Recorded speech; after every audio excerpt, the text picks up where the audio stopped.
America wants nice and calm. You almost there. Yeah, I did it. I cried 2 tears in a bucket. Fuck it. Let's take it to the stage. You dig it? You knock a dude down, you get some respect.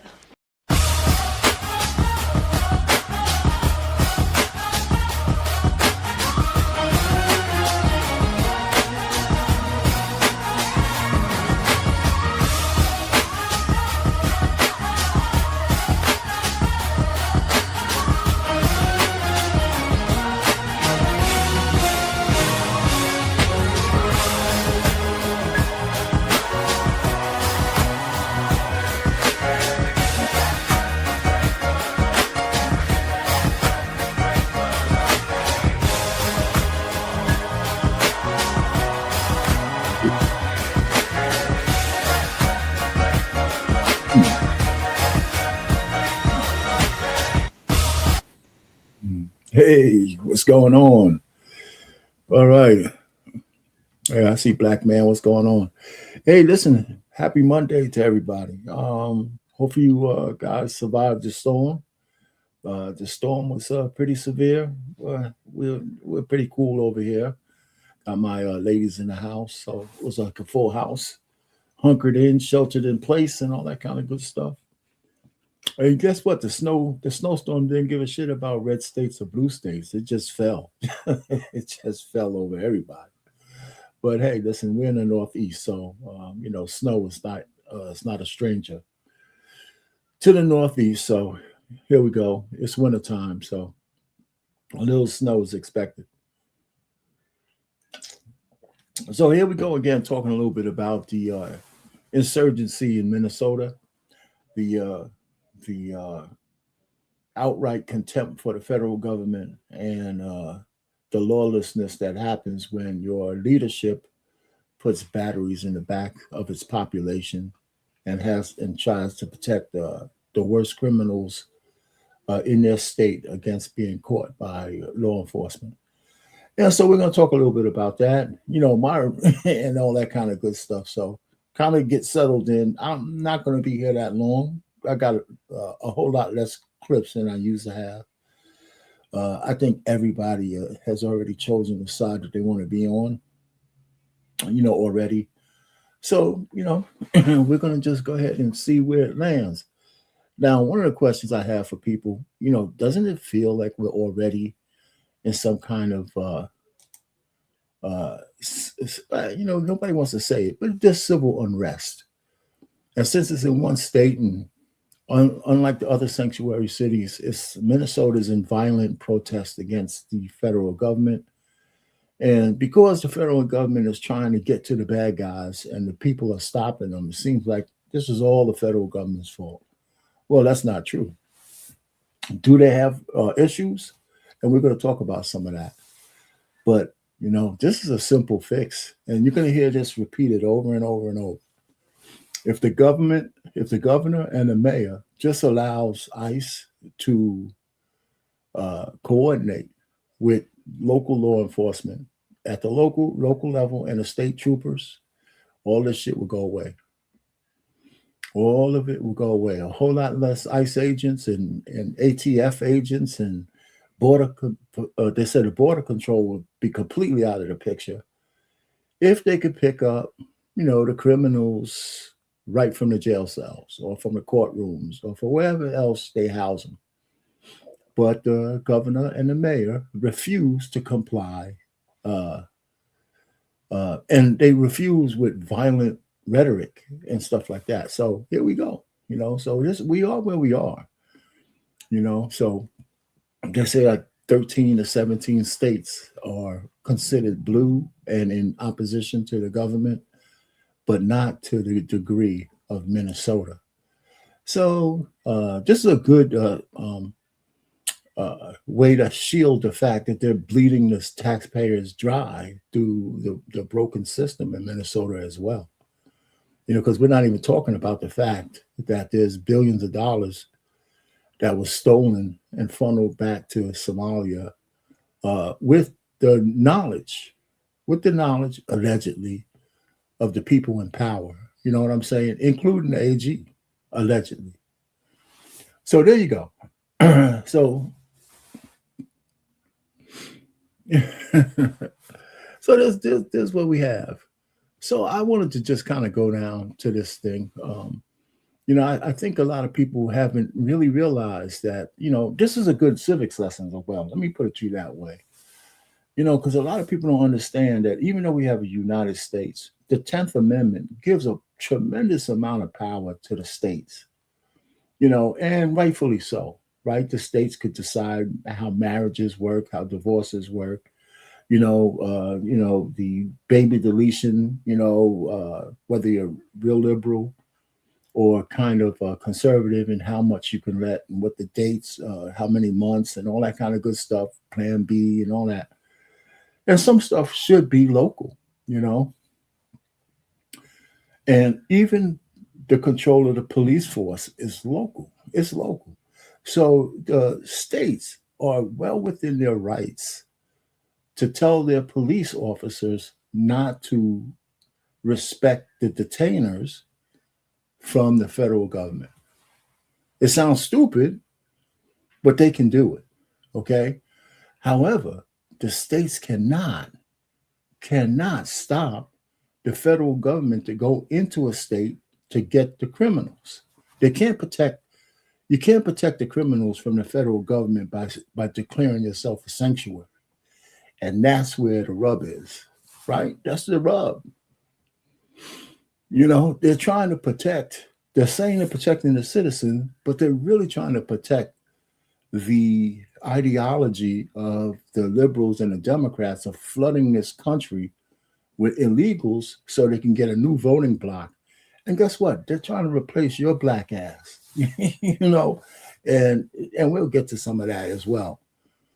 So I just don't think people are really looking at this right, because their eyes and their mind is jaundiced based on their ideology, based on their hatred of Trump, based on the fact that, some people think anything goes, the individual rights are more important than the rights of the society. So there you have it. Complete unrest in Minnesota. And so the other blue states are bad enough, but they haven't, even Chicago hasn't risen to the level of Minnesota. And so, and I think, let me say it right. I think it's a good thing that we're starting to see that the rot and has been exposed. That there's forces in certain states that don't believe that this country should be sovereign, that we should be the ashtray to the world and just let anybody come here and feed off the tit of the American taxpayer. And if you agree with that, okay, that's your business. I think it's idiotic. The reason why Social Security is always saying that it's going to run out, it's not an endless faucet. Some of these people are siphoning off Social Security benefits by the billions. By the billions. And so if you worked your whole life and you want your Social Security, and you only can hope it's there 10, 20, 30 years from now, well, guess what? These kind of things draw off that reserve. Well, there's probably no reserve. I mean, we're spending it as fast as it's going in, faster, right? Because it's less workers than the people who are alive drawing money out. So there you go. It's like a Ponzi scheme. So let me ask you guys a question. Let me ask y'all a question. Have you ever wondered why these riots are not going on in the red states or even in the blue cities that cooperate with ICE? Have you just answer that question, and you'll have the answer to Minnesota. Just think about it. The people, the ICE sends maybe one or two agents in, pick up the criminals they need to pick up. They don't have to go through 1,000 people screaming and blowing whistles, ramming their cars, and things of that nature. They just pick the guys up and go. No collateral damage. Like if you're out of compliance, they're not looking for you. And if they could pick up the criminals from the jail, most likely y'all won't even have an encounter with ICE. But when ICE has to put 1,000 people in the street to get the same amount of people, they're going to pick up anybody that they find who is out of compliance, and you're going to be subject to deportation. That's just how that works. It's common sense. And so the powers that be in Minnesota, have done a disservice to their population. And so and then they ratcheted it up when they found the martyrs that they were looking for, right? So they found a couple of martyrs, right? Renee Good and Alex, what's that? Petrie or whatever his name is. They found 2 martyrs, okay? Now, did either one of these people deserve to die? Absolutely not. Neither one of them deserved to die. But did they put themselves in harm's way? Yeah, they did. Were the ICE agents for good? Did he have to shoot? No, he didn't. No, in my opinion, he didn't have to shoot her, but he did. But she gave him enough out that I don't think anything's going to happen to him. Whether it should or not is above my pay grade. She did hit him with the car, but he got out of the way. And whatever injuries he sustained weren't bad enough for him to have to shoot. The fact that he was able to shoot so clearly and so on aim under that kind of duress kind of said he wasn't in that much trouble, but she put herself in that situation. And it turns out her backstory is that she's a paid agitator, or she was. She was traveling around the country doing this kind of stuff, from what I hear. Same with this guy, Alex. I don't say the same. Did he have a right to carry his gun? Absolutely. They have a right to carry law in Minnesota. But just like you can't carry your gun in the courtroom, even though there's a Second Amendment right to have one, I think it's not prudent to carry your gun into a skirmish with ICE agents. Did he deserve to get shot? Did 4 ICE agents couldn't subdue the guy, or 5? And the guy who got his gun, was he negligent for not saying, I got his gun? I think he was. I think he should have said, hey, I got his gun. This guy's just an asshole screaming on the floor, and nobody had to shoot. But there was video that the guy who pulled out his gun fired a round into the ground. It seemed like that was true. And any bullet going off in that vicinity, all the other ICE agents could have thought it was coming from the guy on the ground. So we'll see what the investigation says. But these 2 people are now being used by the radical left and the mayor and the governor, the compromised mayor, by the way, and the governor, the Manchurian candidate, to bolster the ideology of, we want to keep as many illegals in our town as possible, and we don't care how many of our citizens die to do it. That's my opinion. They'll feed and put batteries in the back of as many liberals as they possibly can to try to keep the government out. And we're going to talk about that a little bit more. And and this is my opinion. That's what I see going on. Because I try to relate all of this to how we would treat regular cops. If we had regular cops trying to make an arrest, how many times do we see videos where these guys screaming everybody, you better not come in here, get out of here. You can't try to aid some of the guys I'm putting on the ground. You can't interject yourself into their arrest, whether you have a gun or not. So what makes you think that's different with ICE, who don't run on the same rules as a local law enforcement agency? So there you have it. 2 people who needlessly died because they had batteries in their back to try to think that they're bigger than the law and they can interfere with regular law enforcement operations.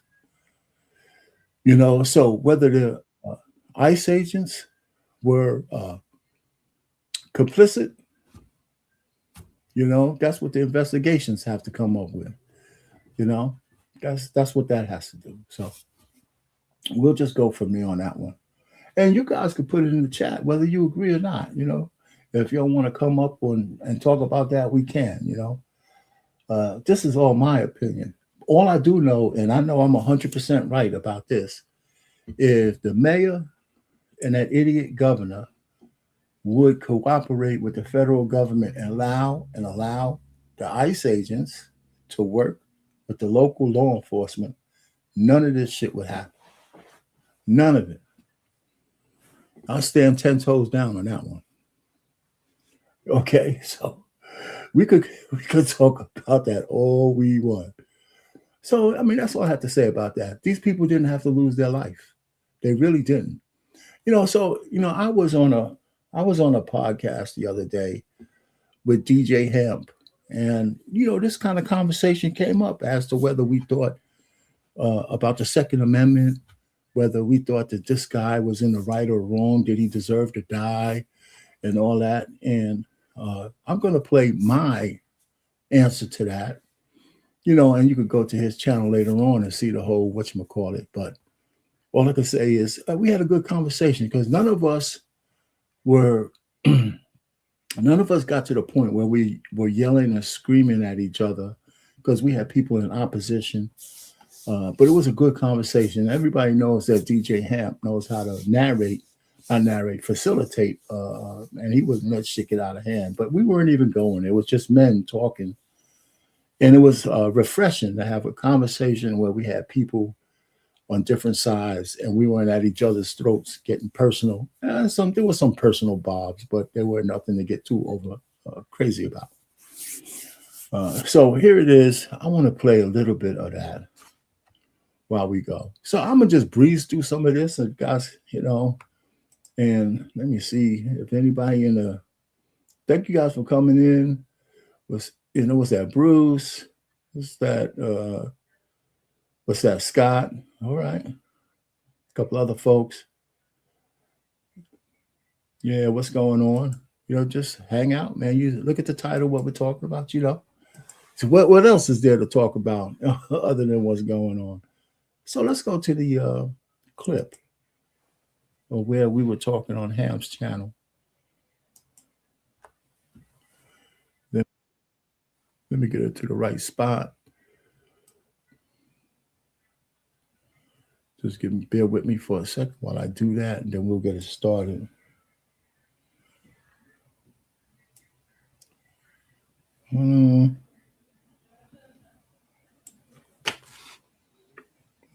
Okay. Sometimes it's hard to speed this up. All right, so we're going to go ahead and get it started from here.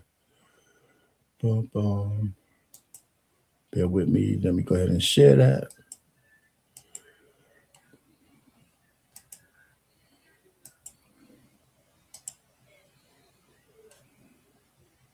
If I'm trying to say what would I do playing Monday morning quarterback, which is unfair because the man is dead, you know.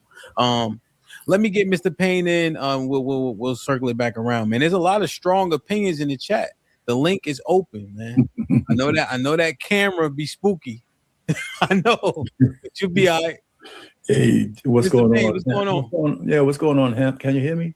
Yes, sir. Hey, gentlemen, what's going on? Hey, listen, man, I got a whole different take on this. First of all, the investigation has to ensue. I do believe that the federal government should let some state actors be actively in the investigation. Mm-hmm. Listen, we can't. This shit didn't happen in a vacuum. The people of Minnesota have been openly violent against ICE. So when you see a man walking up to you armed, you're already hyped up. And one of the things that nobody wants to talk about because the conservative messaging stinks. If the mayor and the governor would allow ICE to work with the police or would allow their police force to work with ICE, with those detainers, all this shit would go away. Because they would be able to get the people they want from the jail cells, from the courtrooms, from places of safety. And two men can go get that criminal as opposed to putting thousands or hundreds of thousands, not hundreds, but thousands of cops out there to get one man because they got to fight with the citizenry to get to their targets. So does this guy deserve to die? Well, let the investigation do it. But if you, listen, if you're a gun carrier legally, you're walking up to armed men with a gun on in this kind of environment. And tend to expect them to think that you're not a nefarious actor. It's just not, it's nonsensical. And so, did he deserve to die? I mean, let the investigation come out with that one. But but what you think? These guys being hyped up. What you think? But let me get to the main point. Well, first, let me ask you what you think. Okay, go ahead. I'm sorry. What you think? Did he deserve to die? No, I didn't say that. I'm asking. No, he didn't. I'm not going to say the man deserved to die. He deserved to be a person who should be responsible carrying a firearm in opposition to ICE agents who are already hyped up. Okay. It's like me going, if I'm a Crip and I'm walking, and I'm in opposition to the Bloods and I'm walking in their territory fully armed, what are they going to expect? Okay. So, play stupid games sentiment. Now, what was the main point you were trying to make? The main point is, I'm telling you, all this goes away if the mayor and a governor stop talking that bullshit and let the police and ICE work together so they can get the worst of the worst illegal immigrants out of the country. And we got parallels. We remember when CIA and FBI couldn't work together and the World Trade Centers fell. Do you think, and now we have two police organizations being disjointed by ideology, and who knows who's being released into this country? They ain't all just murderers and rapists. Some of these people could be terrorists, and we're gonna miss them because we're not cooperating in the blue states. And there's another parallel. The blue states are in open opposition to the federal government. The only last time that happened, we were in civil war. This is crazy, and I think all this propaganda is bullshit, man. It's a simple solution to this. It really is. Okay, now let me ask you. This will be quick, Rockstar. Do you see this as like a equivalent, like Bloods and Crips, or that was just a loose analogy? That's a loose analogy. Okay, but the citizens that are in opposition and therefore exercising the right to protest, how do you see them though? Well, no, exercising your right to protest. No, but how do you see them though? Like these people in Minneapolis, like do you see them as agitated? They're not a monolith. There's people who are really protesting, and there's people who are in violent opposition. It's not just, these are not peaceful protests. Okay. Is it the majority that are peaceful in your opinion, based on the videos you referenced? Are the majority? You can just turn on YouTube.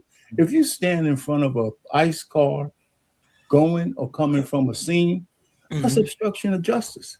And they've been too lenient. They should have been busting their heads and throwing their asses in jail just for standing in front of a car.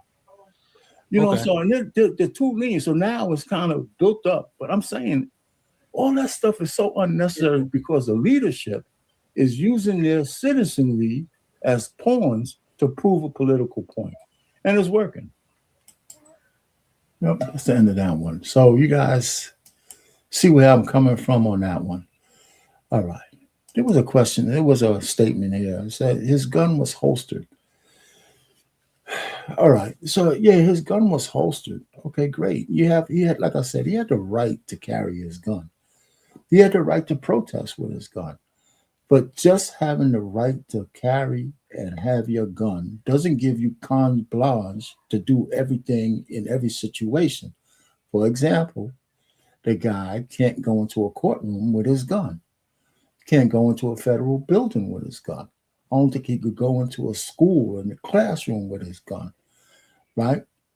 So you cannot interfere and get in the way of ICE agents doing their duty physically with a gun. Now, he didn't physically jump on an ICE agent, but when the ICE agents was trying to detain this one lady that they were pepper spraying the hell out of, he went over and got inside in the way of the agents, fully armed, right? And he could say, oh, he was trying to help her, but you can't help her. He couldn't help her because he's in the way. Just like if somebody saw a cop subduing a criminal and it looked a little rough that he was subduing or they were subduing this criminal, you can't go in there and start pulling the freaking cops off or getting in the way and covering the criminals so they don't get hurt anymore. You can't do that. Oh, you can do it, but you'll face consequences. So if you have a gun and you go in into what these guys are on edge anyway, with thousands of people blowing whistles and throwing them and calling them mothers and everything out of God, and you come up with them and you are in opposition to them and you have a gun on, this shit is already a volatile situation. And now you're tussling and you have a gun on. Whether you pulled it out or not, it's at a different level already. That's my opinion. You could say you think it's different, but if you honestly look at it from a non-jaundiced eye, if he was unarmed, he wouldn't have got shot. If he was unarmed, if he didn't have a gun, he wouldn't have got shot. In my opinion, so it's a bad situation. So I'll give you that. Nobody wants to see people die. I certainly don't. Okay. So what else do we have going on here? One of the things I want to be fair about is that I think the Republicans have made a lot of mistakes in this situation, both from messaging and their actions. I think their message was wrong from the beginning. We know that not wrong, but the way they said their message, when they said they're going to get the worst of the worst illegal aliens out of the country, what they really probably should have said is based on the law that if you're in this country and you're out of compliance with our immigration laws, if we catch you, you're subject to deportation. That's what they should have said. They should have let it be known that, yeah, they might want the worst of the worst, but anybody, anybody, your grandmother, your niece, your uncle, your father, and anybody who's in this country and you're out of compliance with our immigration laws is subject to deportation. That was the only message. And you can just caveat that message by saying, we're looking for the worst of the worst. And we're looking for the police, local police, that when they catch these guys, first ask them whether they're here legally or not. Do you know that there's police force in the blue states that are not allowed to even ask a murderer, a rapist, a child molester, anybody? They're not even allowed to ask them whether they're in this country legally or not. They're not even allowed to ask them that. Why? There's so many, listen, if we leave this country up to the liberals, we're all going to die. We are. Especially like those white lady liberals, we're all going to die. Our country will be going into toot sweet. There's the way they vote and the things they believe in. I think that if they were in charge, we'd have a bull-nose ring president before us all over. Anyway, that's just my opinion. Anyway, so their messaging was wrong. The Republican messaging was wrong. Period. They should have told it like it is. They shouldn't have tried to soft shoe it and tell the world they're only going after the worst. Right? There's no statute of limitations on being here illegally. And this whole notion that you're separating, parents from their children. If that goes for every level of law enforcement. The jail is full of parents separated from their kids. Every jail, federal jail, local jail, everyone. We can't we can't leave criminals on the street just because they have children. And so we can't leave people in this country illegally just because they have children. And by the way, the birthright citizenship is at the Supreme Court. And there's a good chance they might ixnay that one. And that's another one that the Chinese took advantage of on the backs of blacks, right? Because the 14th Amendment belongs to us. And everybody, they never said thank you. You know, you know what I'm saying? You know, they never said thank you to us. Everybody, everybody who has civil rights in this country, they did it on our backs. And that's why they want us to get involved in this immigrating shit, man. You know, if immigration continues to go unfettered or did continue, guess who's going to get hurt first? Guess who that bastard in Chicago mayor hurt the most with his unfettered immigration and the money he spent? Guess who's getting hurt the most?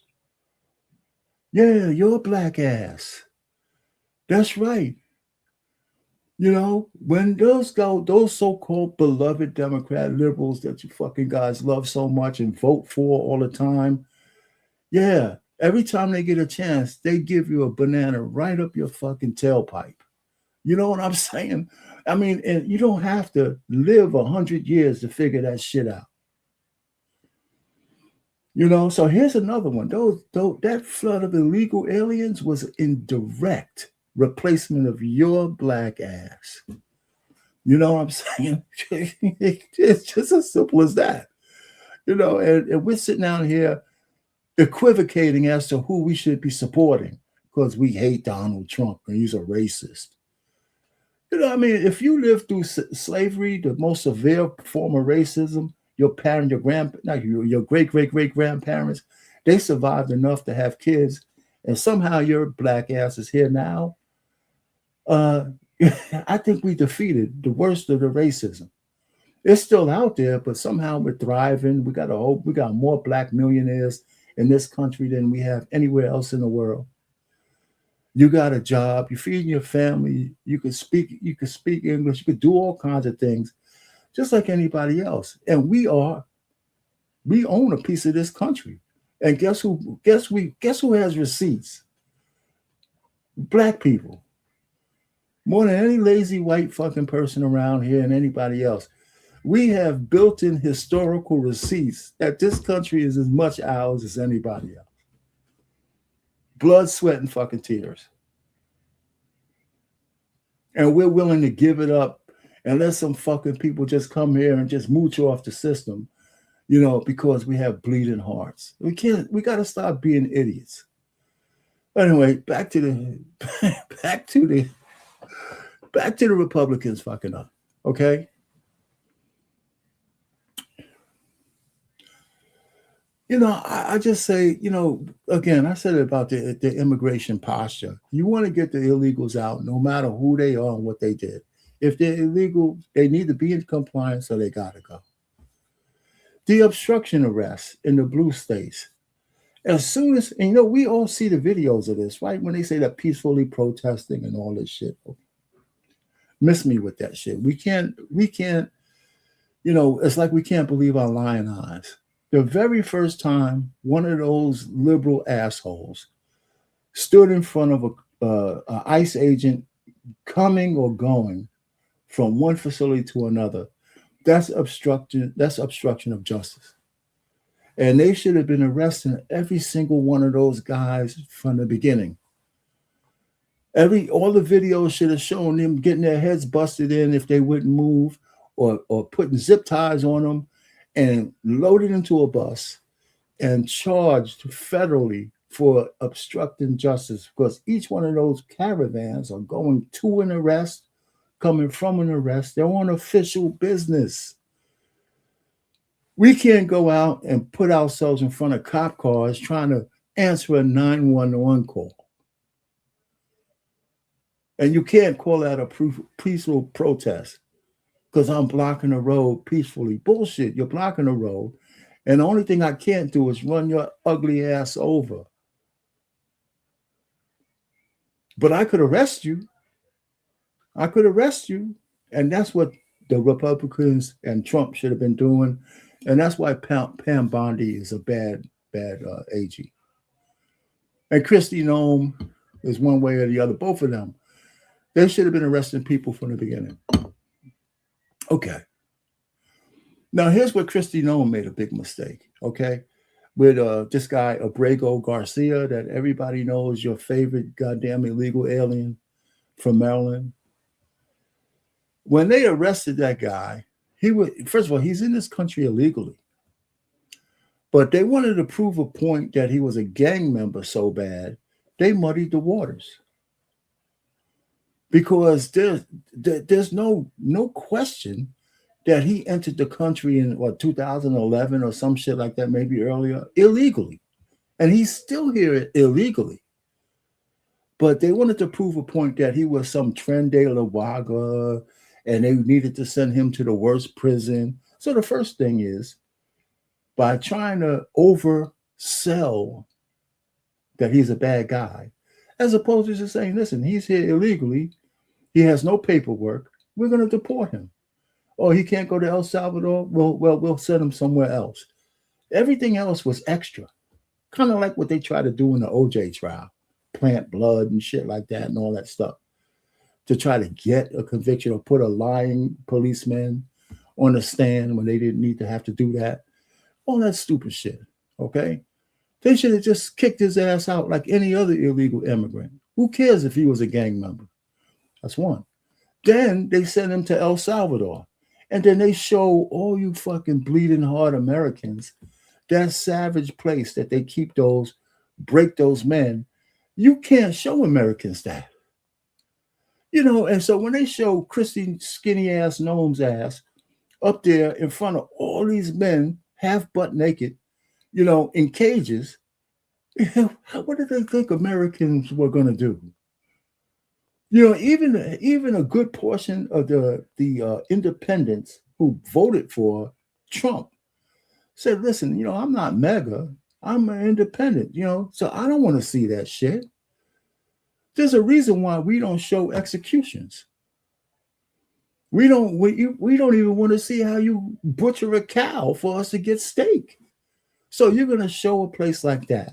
The optics were absolutely horrendous. And so you start to lose favor, right? Alligator Alcatraz, all that kind of shit to say, you know, we're big and bad. That's just not good business. So again, you know, so I'm saying there's some mistakes that the Republicans made in messaging and in optics and shit like that, because the real point is we need to eradicate this country of illegal aliens. And I can't even deny that some of the tactics, even though the heart might be in the right place, they may make bad optics. It just does. You know, it's, you know, so sometimes, and these guys are, you know, they're, what's the saying? They're educated way beyond their intelligence levels. Some shit should just be plain simple common sense. Okay, so now we got the two shootings. So, and there's more than that. So some are not as popular as these two because it's in Minnesota. And so the Republicans are losing on optics, even though the same people and a lot of Democrats too will still tell you we need to get the illegals out. But when it comes to choosing sides, they're going to choose the sides of the idiots. All right. Okay, so here's another thing. I think the Republicans are making a mistake. And I think this is Pam Bondi. I believe that there's enough evidence that they should at least convene a grand jury to direct it at certain politicians of the blue states, the ones in Chicago, the ones in Massachusetts, and definitely Frey and Walls.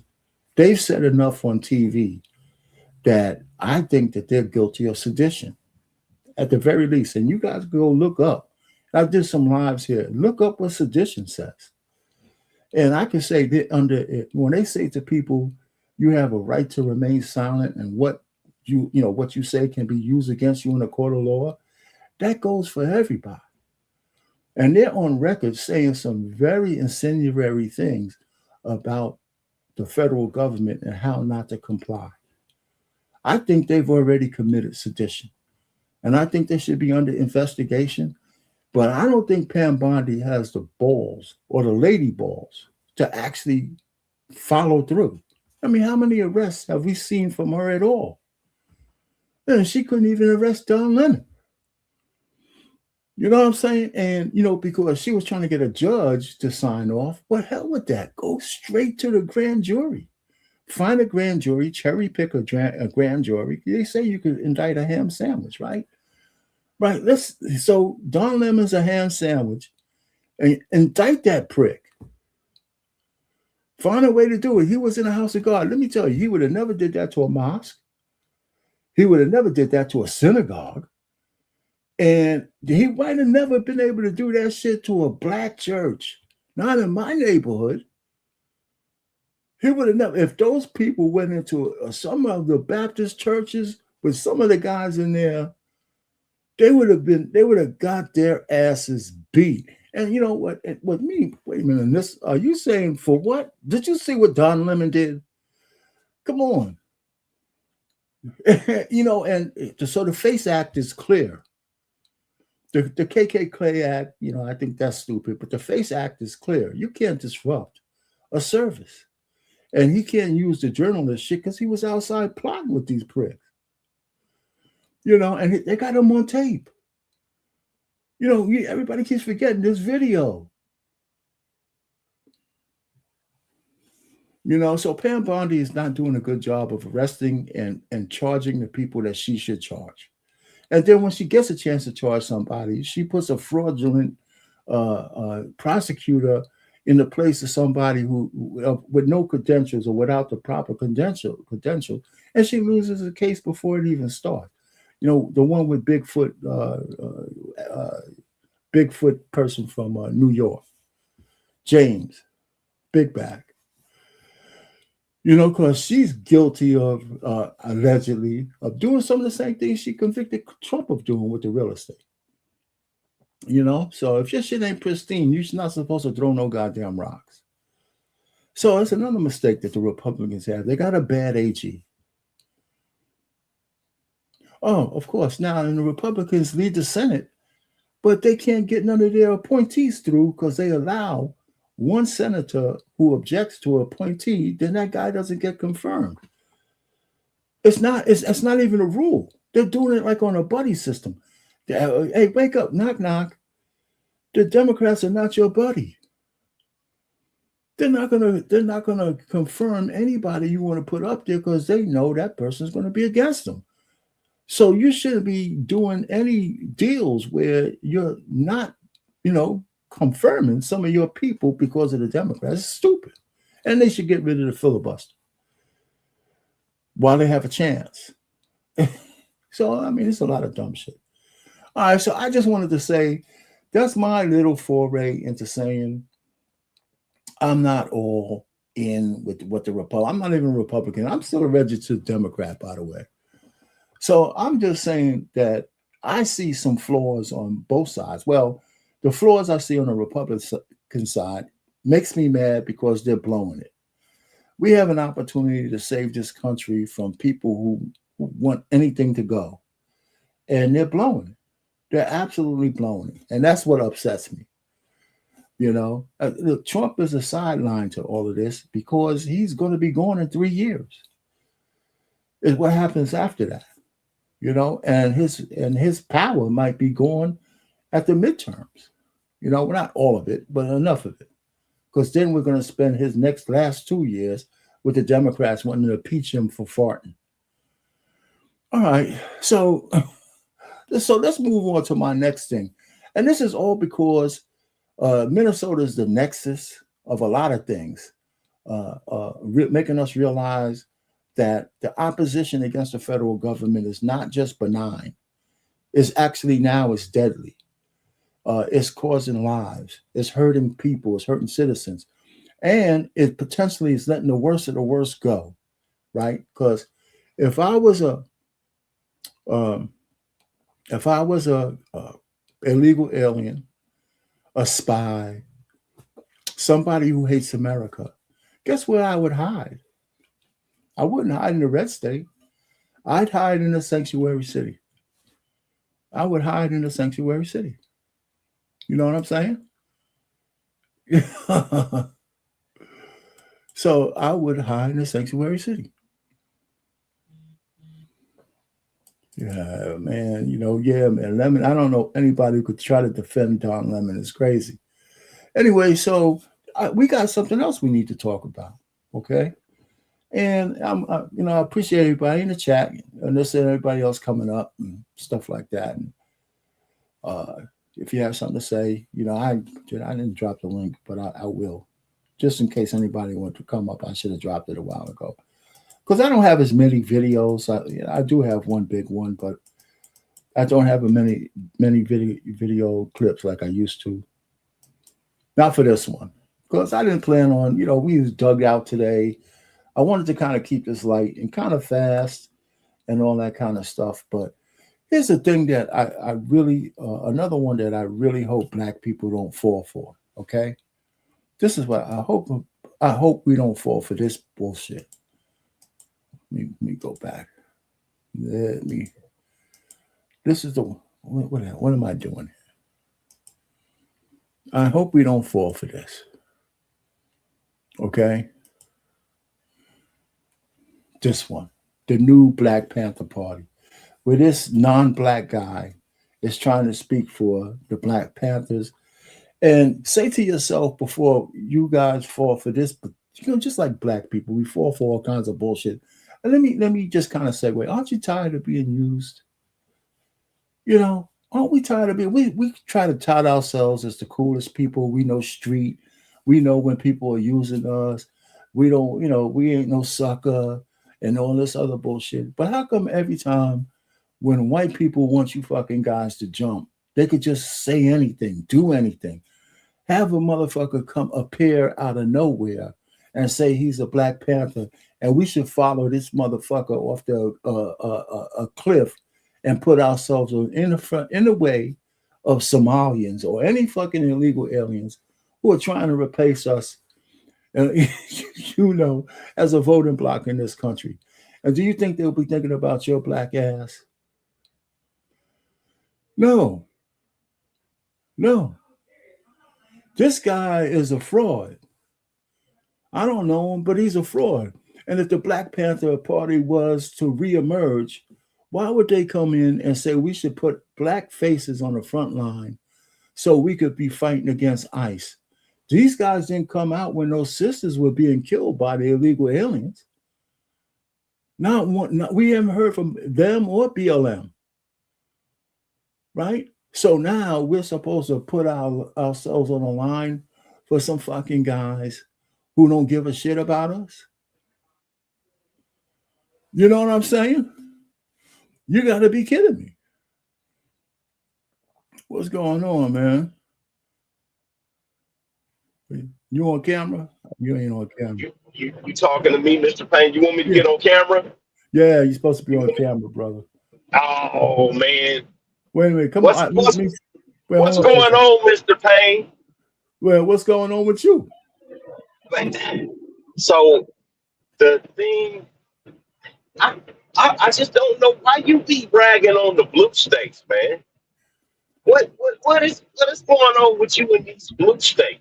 The blue states are in open opposition to the federal government because they don't allow ICE. Most of them, but there's some exceptions. They don't allow ICE. They don't allow their local police forces to coordinate with ICE to get their criminals out without all this consternation. And Minnesota's the extreme case. Chicago's close. LA's close too. That's what Mayor Bass was doing. That's why we had all that disruption down there, because she wouldn't let her police force work with ICE to get the worst of the worst out. And I don't care if 13 or 14% of the people down there are illegal. That's not my problem. They should all go. They should all go. Okay. That's my point. You asked me. I'm telling you why. I'm telling you that's my right. I understand you on that, but it's not the states. It's the people, Mr. Payne. Come on, what you mean by that? What you mean by that? So if you come to Las Vegas, right? You come to Las Vegas. Is Las Vegas red or blue? I don't know. Right, exactly. But our people here, right? We just don't take kindly to bullshit. We are open carry state. If you walk into Walmart, you're gonna see people with guns on their heads. Only Oh, place you can't only place you can't go with a gun is into a casino or a school, right? so But other than that, okay, but you're moving the conversation because I don't. This is not about open carry. What I'm talking about is not. I no, don't have any issue with open carry law. no. What I'm saying is we're basically a red state. Okay. But but we the people here, not me particularly, because I don't give a damn about the Mexicans and them being here. If they came here illegally, maybe they should go. But I don't have a problem with it. I'm from LA. I live in Vegas. I don't have a problem with it. A Mexican person that's never took my job, a Mexican person has never did anything to anybody I know black in a harmful way. They haven't. Okay. Well, no. Well, let's stick with that. Just because they haven't done anything to you or anybody black doesn't mean they get the chance. They're allowed to break the law. That's what I'm saying. I mean, why are we saying these things? I'm not saying they harmed us purposely. We're Americans. If anybody's in this country illegally, it impacts us. It impacts all of us, even to various degrees. Now, whether some people care or not, that's a different matter. You just told me you don't care, but there's a lot of people who do. And the second part of that is all this would be invisible to us if ICE was allowed to work with local law enforcement to do this shit behind the scenes. Right? Let me ask you a question. Let me ask you a question. You care more about the country or you care more about yourself? I don't disassociate myself from the country. If the country falls, I'm fucked. Okay, so this is my premise on that, right? Okay. Looking at us, me and you, you are the top of Gen X. No, man. you're right. I'm a baby boomer. You right at the end of baby boomer. That's right. Right. 6 years, 6 to 8 years at the end. 6 years. Right. So you're right at the end, and I'm up in the Gen X, right? Right. So is your generation, and then it was my generation. Right. What I see, you're talking about the last thing what you said kind of really made me come on is the replacement of us. There is no more black community, Uncle Payne. Oh, I can agree with you there. I can agree with you there. So then you know what? We need a fresh. I care about the country. We need a group of fresh people to come in. Our women, because of the way how nice we've been to them, and we learned from you guys, and the other guys have learned from us how nice we've been to them. Our community is now fragmented, and we are at the point of no return. All right. We need a new crop of citizens. Okay. We need a new crop of citizens. I hear you. So let me respond to that.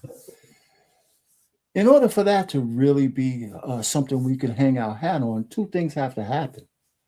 One, the new crop of people coming in here have to have some allegiance to the new country. I don't see that.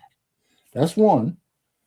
And the allegiance. And two, they have to be assimilated into American culture.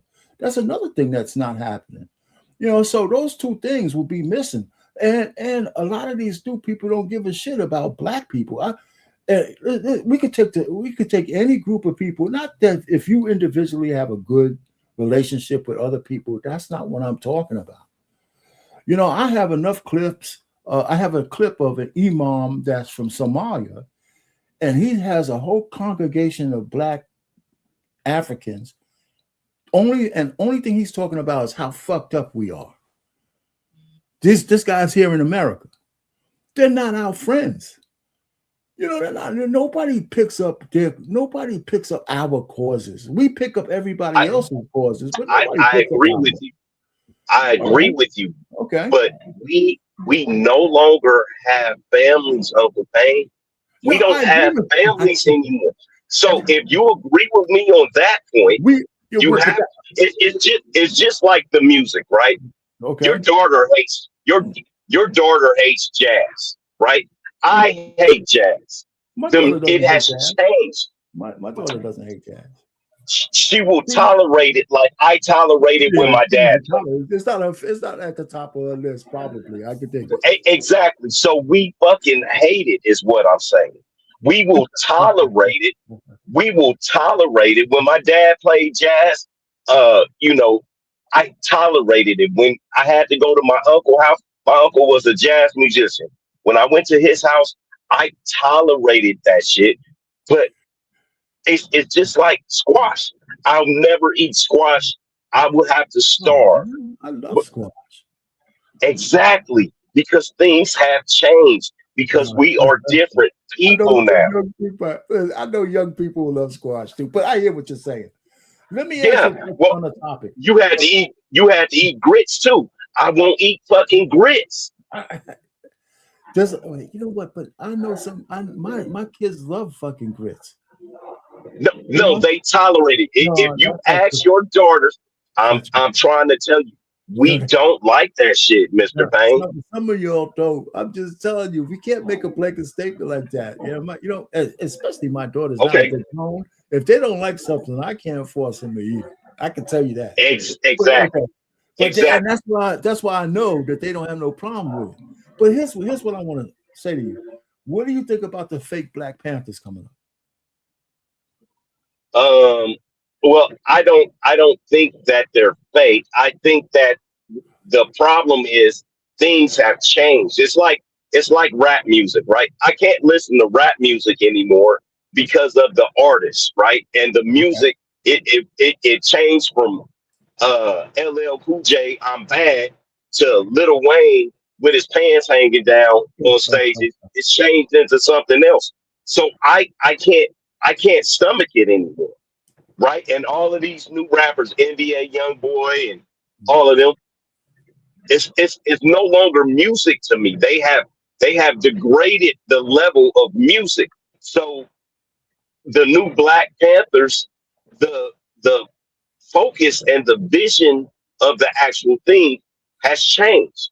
And we have to accept and expect that over time that things will change.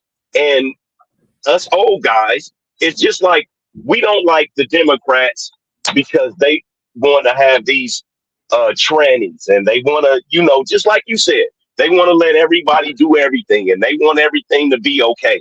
And we don't like that. But Mr. Payne, we have more years behind us than we got in front of us. It's no longer our world.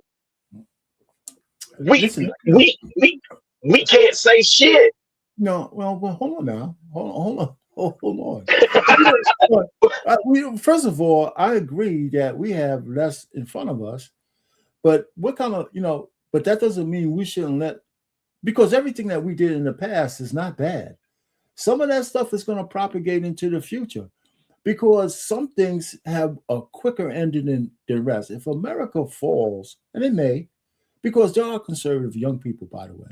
But if America falls into this liberal soup that everything goes, we don't have no borders, and we're going to let people come in and just do their own thing, and you don't have to be a citizen, but you should have all access to everything we have, this country is finished. We're going to have men in dresses in the fucking, like they were in leading our soldiers. The Chinese have no such bullshit going on. Nobody, and even though we're not going to fight like that, the rot from within is going to kill our country. And, so the notion that we should stop talking, because here's what I would agree with. We should never have a president that's 80-something years old again. I don't think the president should be over 70 or 60, should be young, should be a younger person. So, but as long as we're still alive, we should keep expressing what we think. Now, some conversations I don't get involved with, like dating. I don't talk about that shit because it's a completely different thing than when I was here. But if somebody asked me how to be in a good marriage, I could tell them that. So, but the point really is, I hear what you're saying, so I don't disagree. So I'm not dictating how people should act. I just want to let them know that there's different mindsets out there. Wait a minute, I want to let them know that there's different mindsets, and it might be age related, but it ain't all bad. And some people might adopt that way of thinking, even though it's for the future. They're gonna shape your future. You gotta, you had guidance. That's what are you saying that the guidance of elders is no longer good because we're old? That's crazy. That goes against it's not valid. It's not valid. No, I disagree. Some of it I know you disagree, but it's not valid because I'm gonna tell you why. I'm gonna tell you why it's not valid. I'm gonna tell you why. I'm gonna tell you why it's not valid. Because where I'm at in Gen X, right? I'm in my early 50s, right? I'm in my 50s. Yeah. Everything has changed. You used to be able, women didn't used to say that they wanted a man that was over 6 feet and made $100,000. You know what I mean? So that for one has changed, right? And that is the main thing, because without families, there is no community. Without communities, there is no country. You know what you're talking about, more conservative and more family oriented, are those Somalians and those other people, those Mexicans, everybody else but Black Americans. Oh yeah, that's true. Every other race but Black Americans are much more conservative. And that's what you want. Unfortunately, I don't like it. But we want that the conservative, but they're not. If they don't want to perpetuate America, they're not doing us any good. If I have a great intact family, and I'm Somali, these fucking people don't give a shit about America. They don't. They're just using these people. You know what? You're segueing a little bit off my thing, but this is one of the problems we have. For you to say that any elder, not just me, just take it from ourselves. Well, anything they have to say because we're in a new time is invalidated. It's kind of diabolical. That goes against every philosophy in nature. So for Black people, because times have changed, anybody with any wisdom, if you're older than 30, your shit don't count. It's crazy. I didn't say 30, but I think the cutoff age. Older age, that's just not true. Unless if the person's talking gibberish and trying to say, well, I want to bring you back to the dark ages, then that's one thing. But we don't, when I see a young person talking about, and I want to move back onto what I'm talking about, but if I see a young person talking about how the white man is holding them down and all this shit, and I'm saying, what the fuck are you talking about? How is a white man holding you down? Most of these people haven't had real face-to-face racism in their whole life. You know why? Because they're thinking about the past, right? And not I agree with you. They're thinking about slavery and all that shit, and so they have albatrosses around their neck. So sometimes they need an old person to say, "Take that shit off your neck and look towards the what? Yeah, well, no, hold on. For what? It's not the same.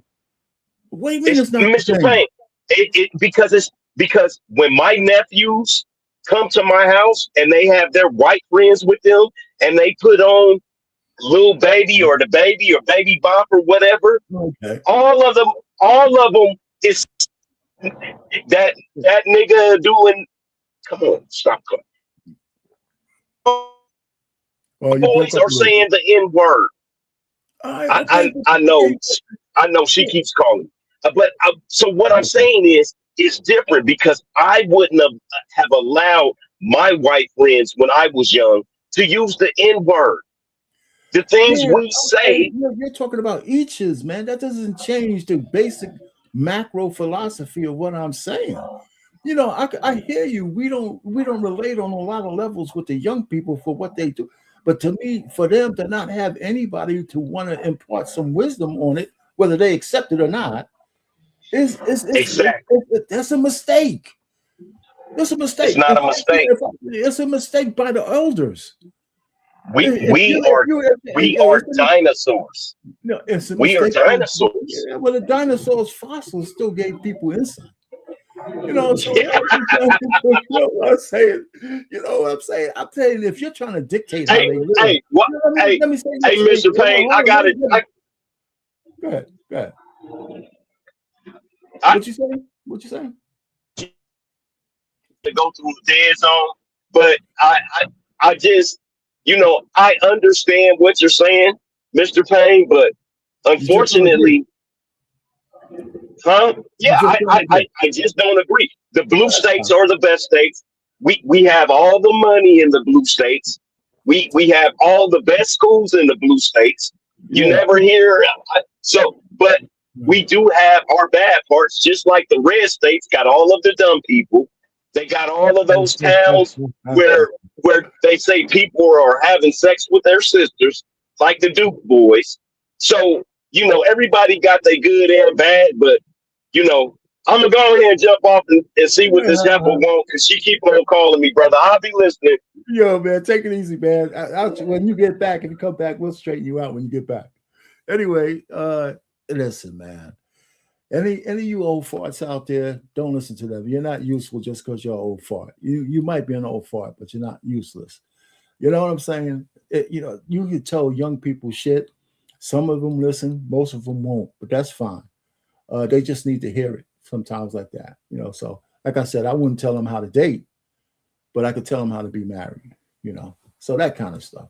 There's always wisdom to impart.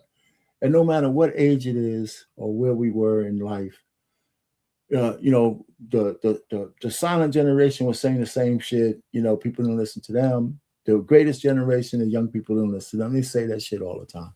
Your fucking Gen Alphas and the Gen Z and the millennials, they need fucking people to talk to them.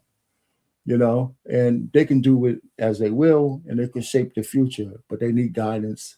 And if they accept it, that's great. If they don't, it's on them. Anyway, again, I had some questions for everybody since you guys are in the chat. One of the things that we should ask ourselves about this immigration issue, and too bad, Black America left on this one. The first question I would have, or statement, is, should we be standing with illegals? Right? I mean, it's a yes or no, right? Is this Black America's fight? And it depends on the standpoint of how you're looking at the question, right? Is this Black America's fight? This whole fucking immigration thing. So it depends on where you stand, right? Should we be standing with illegal aliens? Yes or no? Should we as Black people be putting our fucking bodies and our security and all this shit on the line for illegal aliens? Just like some Black women put everything on there for transvestites and gays and all that shit. Should we be putting ourselves on the line for illegal aliens? Disrupting ICE, jumping in, all this other shit. Should we be doing that? And the answer is hell no. We shouldn't be doing that. Should we be standing against law enforcement, for illegals, or for anybody for that matter?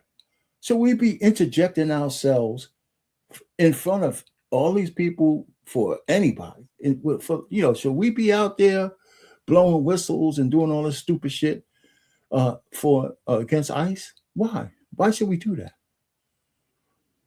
Should we support this charade of the new Black Panther Party, calling for us while they're grifting money from some unknown source to go out there with guns and rifles trying to protect some fucking illegal aliens when none of these people said a goddamn thing about the sisters being killed by illegals?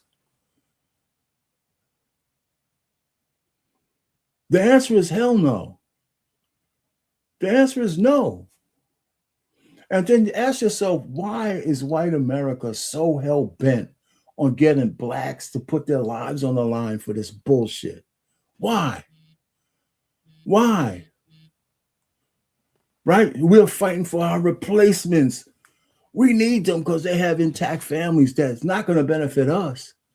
It's not even going to teach us how to rebuild intact families. Because, hey, man, the rift between black and white, black Americans, male and female, the bifurcation of communities, the Holcomb, Anton Daniels fight tells you all you need to know. This shit ain't coming back. And flooding the country with illegals is not going to save us. Whatever Black America was saying, that's just not going to benefit us at all. At all.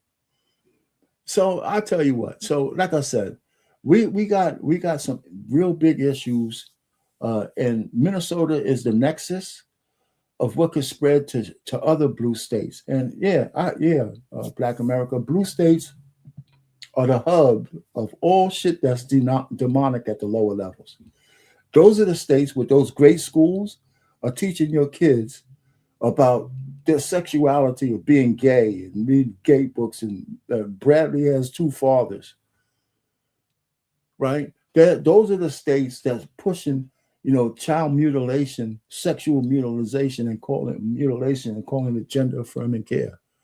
Those are the states that champion that. Those are the states that have the vast majority of baby deletions, demonic worship of babies to their God.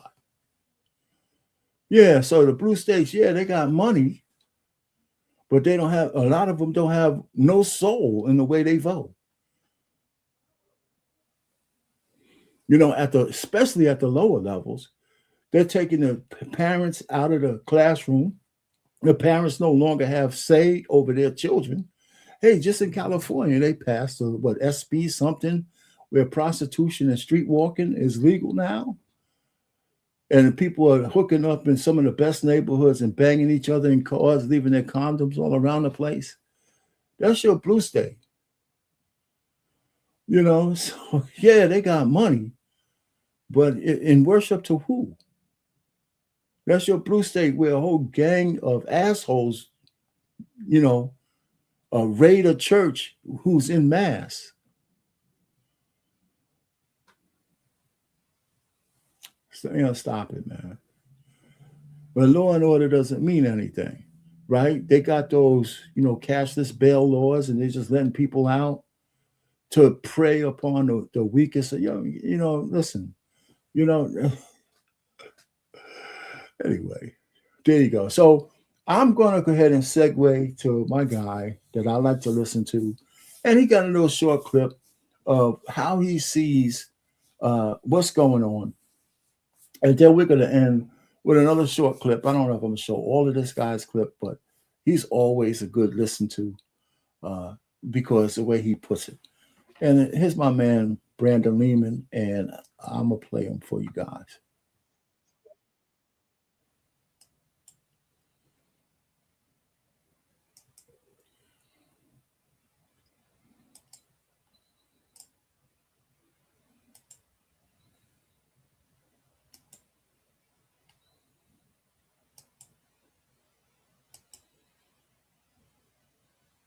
The situation in Minneapolis is on the verge of exploding after a fatal shooting by Border Patrol. Please make sure you guys hit the like button. I don't know if YouTube will suppress this video or not, but Minneapolis is in the midst of a full-blown insurrection. We're going to talk about why this is all happening because it actually has little to do with immigration. It's a much broader, more nefarious anti-America agenda at work here. And most importantly, we're going to talk about the new details that were exposed that reveal the true scale, organization, and sophistication of this anti-ICE operation. These protesters, if you can even call them that, are literally working with Minneapolis PD to trace, dox, and obstruct ICE. I'm not kidding. As always, like the video and subscribe to the channel. Please watch this one till the end. But let's start with the video from a couple of days ago of Tim Walz encouraging Minnesotans to cause trouble for ICE. I can't stress enough on this. We're winning it because we're doing it with Minnesota grit, Minnesota humor, Minnesota decency. oftentimes talk about this, and I know people are discussing this a lot. I spent a lot of time with John Lewis on nonviolent resistance. The resistance matters.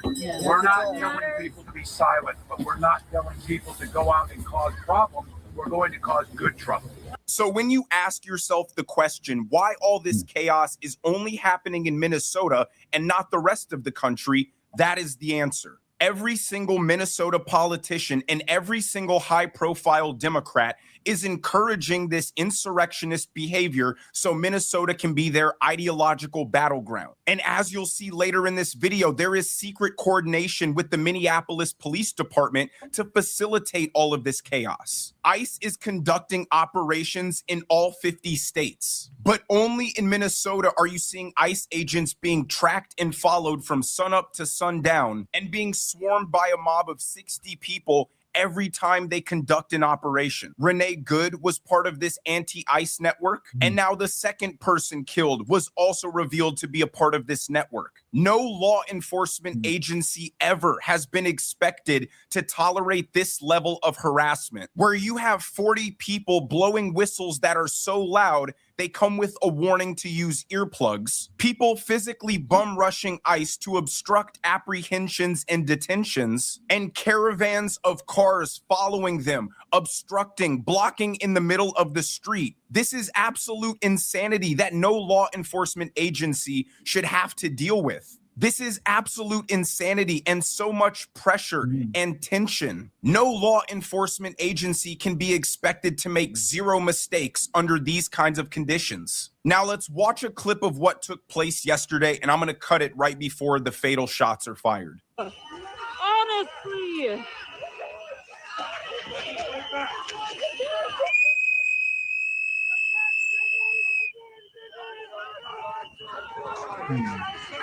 Now, right after that, the first shot is fired. And this is important because all of the agents take a step back and pause for a second. And then 4 more shots are fired subsequently after that. Now, from a different angle, you can see. Well, let me stop it right there. Hey, Coach. Hey, Coach, what's happening, man? All right, listen, yeah, I hear you. Listen, I don't think that those 4 additional shots should have been shot, but that's another story. What do you think about the situation? Not just that situation, the shooting, but in general, what's going on? You've been listening to some of this. Yeah, you know that there's people who are actually getting paid almost $60,000 to go around and actually harass ICE agents. Yes, I do know that.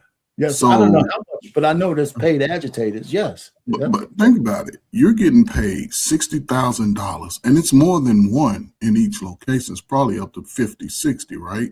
Because they at least had to form a big enough mob just to be of any, issue to slow it down. And the fact that they're paying people, right?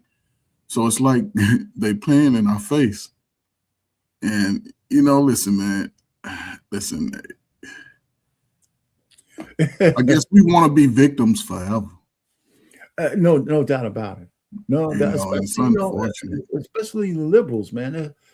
They're crazy. And let me go ahead and finish a little bit more. So we're going to talk because I just got him and a little bit more. I mean, it's a short one, but I needed to stop it. Let's go. One of the agents disarmed the man on the ground. And the leading theory at the moment is that agent accidentally discharged the weapon. This happened while multiple agents were yelling, "Gun, gun, gun," implying that the other agents probably assumed that this discharge was coming from the man, which led to the 4 subsequent fatal shots. Let's take a look at this close-up, which shows the agent seemingly discharged the weapon, and you guys can let me know what you think in the comments.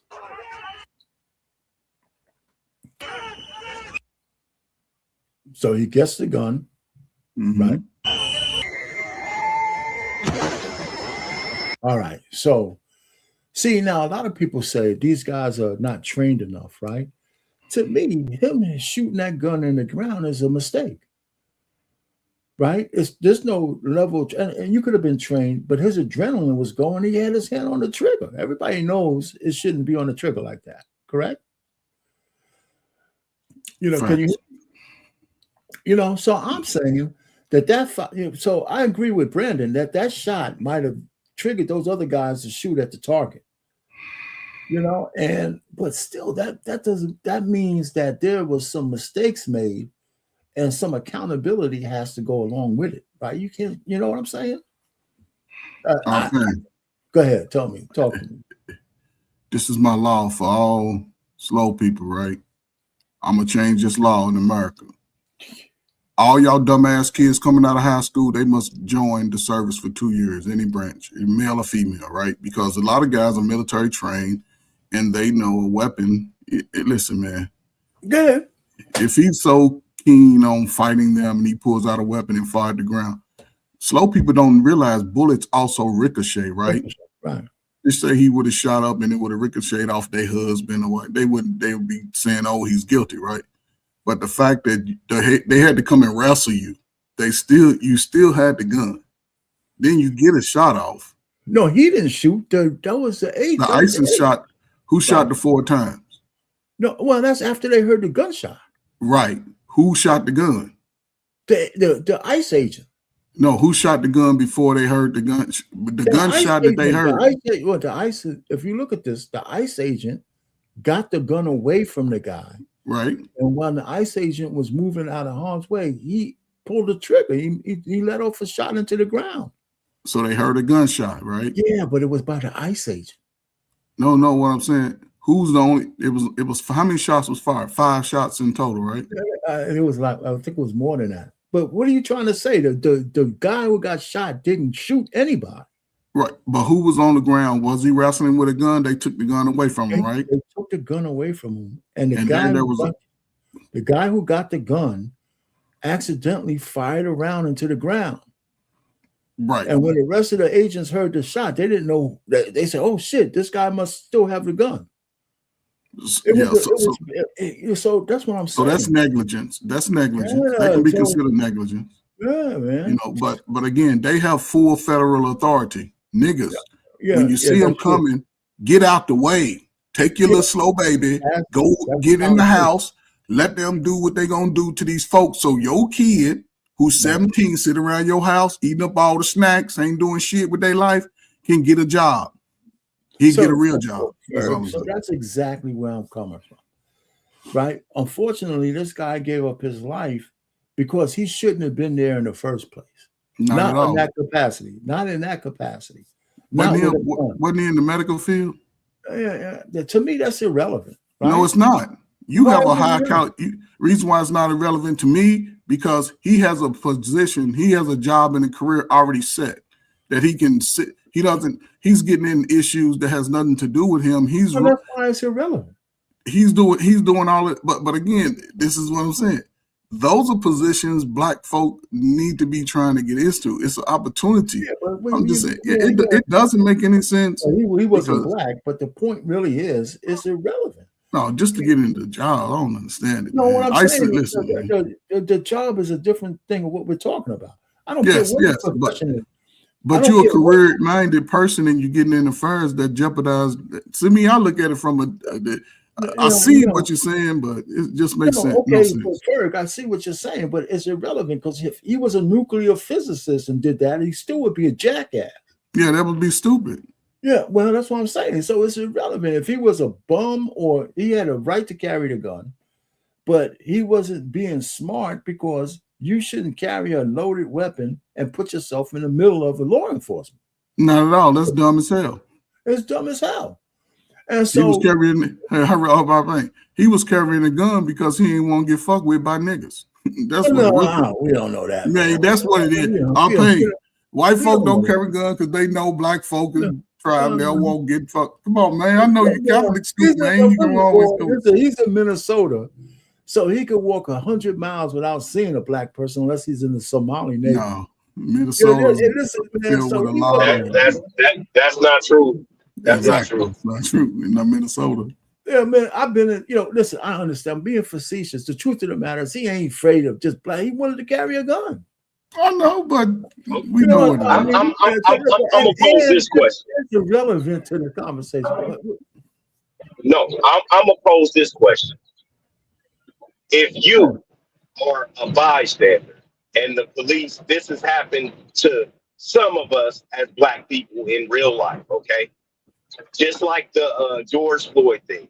When the police are doing their investigation, if you walk up and interfere with those investigations, what is the police going to do?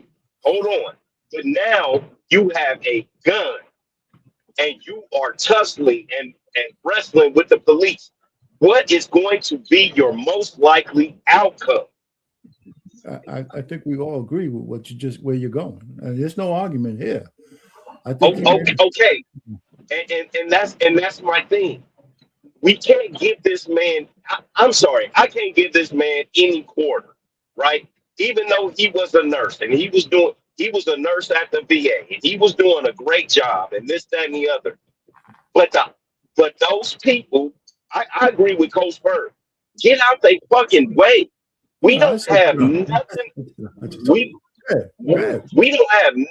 don't have nothing to do with what these people are doing because they can't deport us to nowhere. Leave them alone. They're going to get the people with the handouts over to Greenland. Everybody over there begging for welfare. They're going to have to go over and start over. We'll see how it turns out. Here's a guy. He says he's a white dude from out there. He says, hey, listen, the truth of the matter is what we see on the media, it looks like it's like everybody's out on the street. I mean, common sense says there's a whole bunch of people minding their business. But they're not. But you know what? You don't need to have a majority to be loud. Right. You don't have to have a majority to be loud. And you're saying, well, a lot of these people are being paid. So anyway, let me go ahead a little bit more of my man here. If this is in fact what happened, then it's extremely unfortunate that this man was fatally shot. Let me be clear, I don't relish in the loss of human life ever. But that's exactly why these protesters intentionally creating a high-tension, chaotic, discombobulating situation is so reckless. And the left will say that's the point, to make the working conditions so impossible that the federal government decides it's not worth enforcing immigration law. And what they're describing is political terrorism and an insurrection. Using violence and lawlessness to assert your political ideology is terrorism. The Democrats who claim to be the protectors and saviors of democracy are completely ignoring and disregarding the democratic process. There were no protests from the Democrat when the borders were open and 15 million people poured into the country. But now that the American people voted to have them removed, Democrats are doing everything possible to prevent that from happening. And we'll talk about why in a little bit. But first, let's discuss the talking point from the left that this man had a constitutional right to carry a gun. And carrying a gun legally to use deadly force explains why this is all clear, unified message that ICE operations move forward to this, and so we can get to this part. Need to stop. Let's take a look at a couple because it really explains why this is all happening. It gets to the bigger picture. Governor Kathy Hochul said Secretary Noem offered assistance to New York ahead of the impending snowstorm. I shared that the fastest way to help is for ICE to back off so people feel safe accessing warming centers, shelters, hospitals, and houses of worship. So they don't want FEMA assistance in the midst of a snowstorm. They just want ICE to leave. Tim Walz said, I just spoke with the White House after another horrific shooting by federal agents this morning. Minnesota has had it. This is sickening. The president must end this operation, pull the thousands of violent, untrained officers out of Minnesota now. So not, okay, we'll finally work with the federal government and give you access to arresting migrants in the jails. No, you just need to leave the city entirely. AOC said Americans are being killed in the streets by their government. Our Constitution is being shredded and our rights are dissolving. Resist. Senate Dems should block ICE funding this week. Activate the National Guard. We can and must stop this. So she's just full out calling for an insurrection and possible civil war. And finally, hair gel Gavin Newsom says no new funding. Kristi Noem must resign. Greg Bovino must be fired. Suspend the lawless mass deportation raids nationwide now. ICE is no longer just deporting dangerous criminals. Now, that part of the video. why this is all happening. This isn't happening due to some altruistic humanitarian support of immigration. This chaos in Minnesota is being fomented by Democrat politicians and being allowed to perpetuate because mass migration destabilization is the main weapon used by Antifa, the anarchists, the globalists, the communists to destabilize America and implement communism. You didn't see this level of protest against deportation in Trump's first term, but you see it now. Why? Because the open border mass migration during Joe Biden wasn't just an accidental whoopsie. It was a massive monetary investment by all those parties working against America. Tax money flowed to NGOs to facilitate the migrant crisis. Between federal, state, and local tax dollars being used to home migrants, to feed them, to educate their children, to give them free medical care. We spent probably $500 billion. This was an investment to bolster the population of blue states for apportionment, protect these people with rigorous sanctuary policies, and then give a pathway to citizenship for 30 million people who would be lifelong future Democrat voters. And what you're seeing now is a concerted, coordinated, institutional effort to protect their investment. Don't you ever wonder how a decade... All right, guys, what do you think about what he just said? He said a whole lot. Yeah, I think everything he said was bullshit. Because we know as people, Latinos, those Somalis, all of them, they believe in family. They have core values that us in this country no longer have. It wouldn't be that they would be voting Democrat. They'd be voting Republican. No, that's not true at all. I don't think it's true. That's not true at all. 80%, 90% of the Somalis with their families intact are on welfare. You're talking welfare. I'm talking about political power. Who will political power go to? Well, say that again. I'm talking about political power, Mr. Penny. More white people are on assistance, public assistance than it is black people. You can't just keep moving the goalposts. Yeah, that don't really. I'm not moving it. Yes, you are. Wait a minute. You bring that into it. But you got hold on now. You brought the white people up. We're talking about immigrants. We're talking about. He said that this was part of the white cabal to get new voters, and that's exactly how it played out in Minnesota. Mm-hmm. And matter of fact, if those 80,000 Somalis didn't have their own tribal battle, that guy Omar Sharif, whatever his name is, would have been mayor, and it would have been a bloodless coup in Minneapolis, and the Somalis would have just devastated that place with their own fucking culture and all of that. We know that Somalis, they ain't good fucking country builders. They might have all those things you just said about families and shit, but look at Somalia.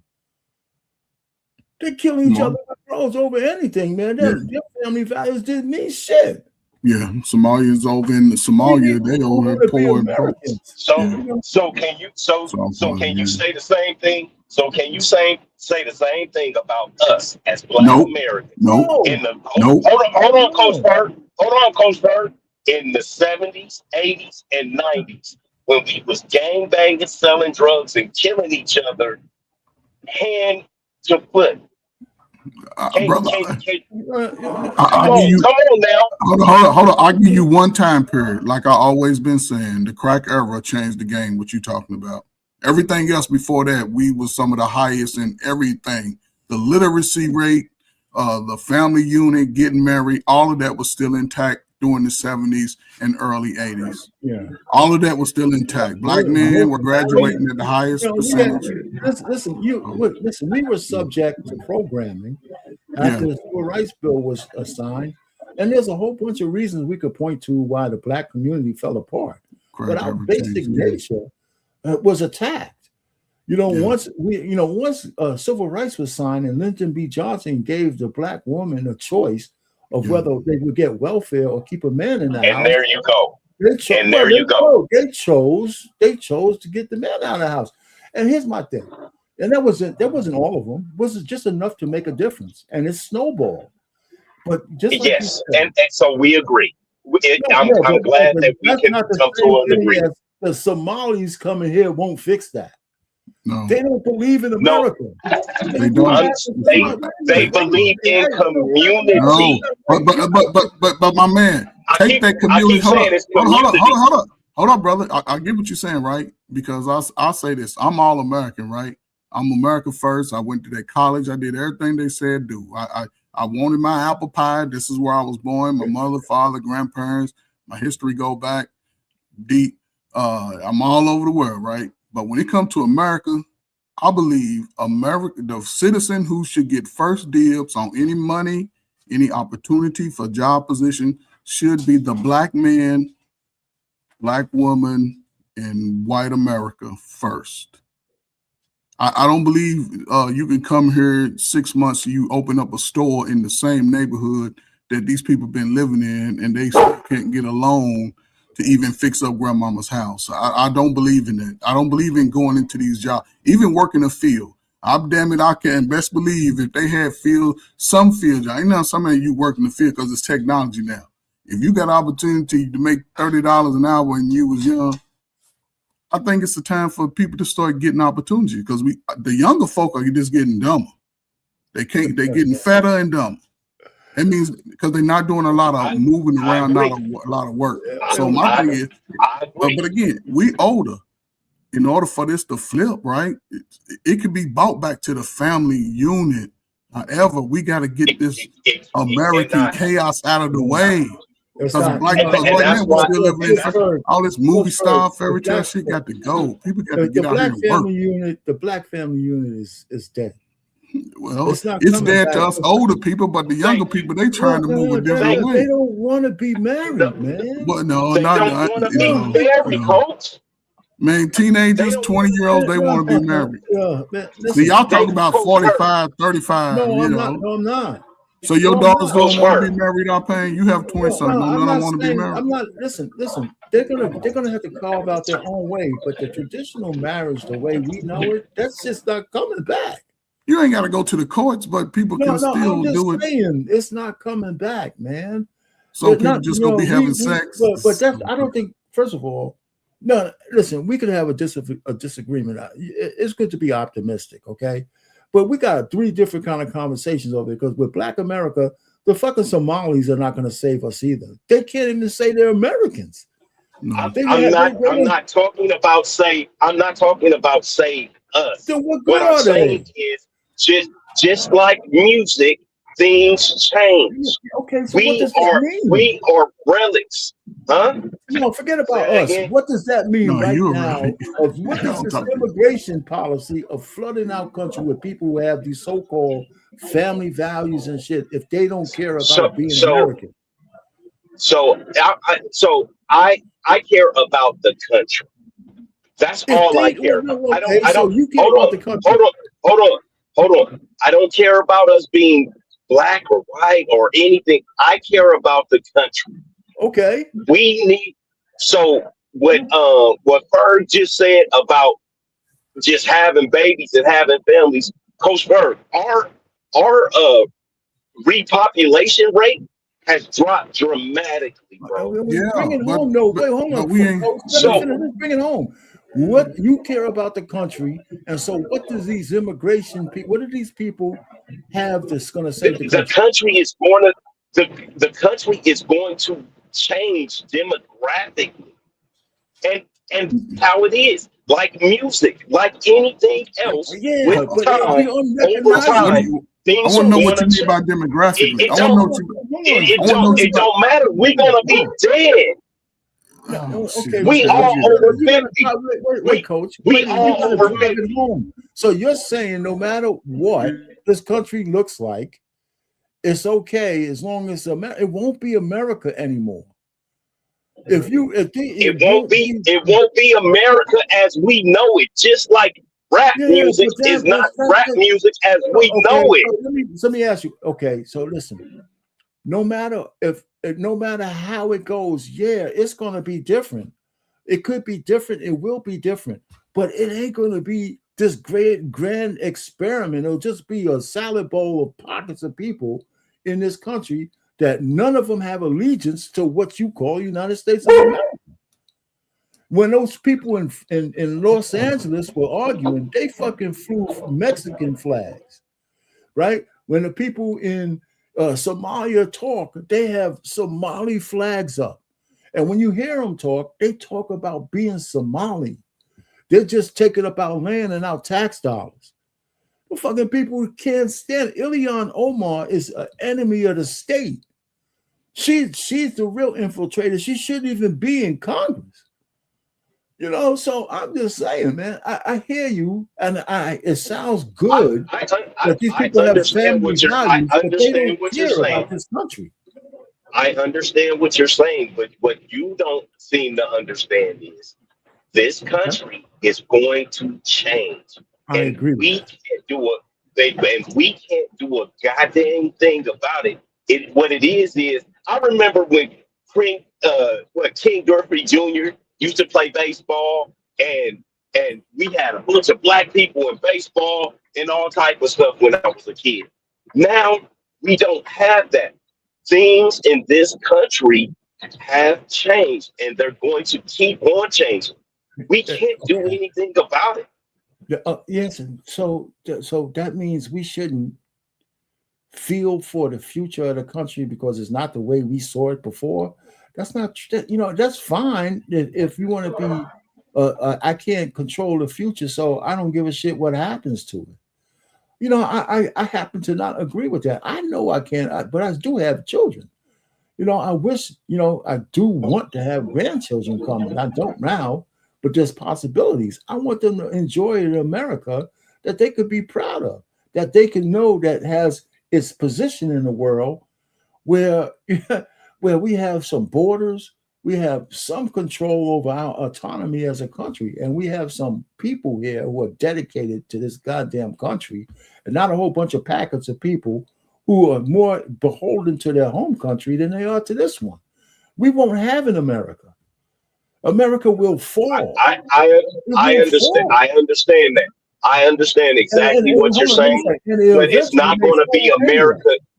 It's not the America that we even know from the 80s, Mr. Payne. It's not the America. It's damn sure not the America from the 70s.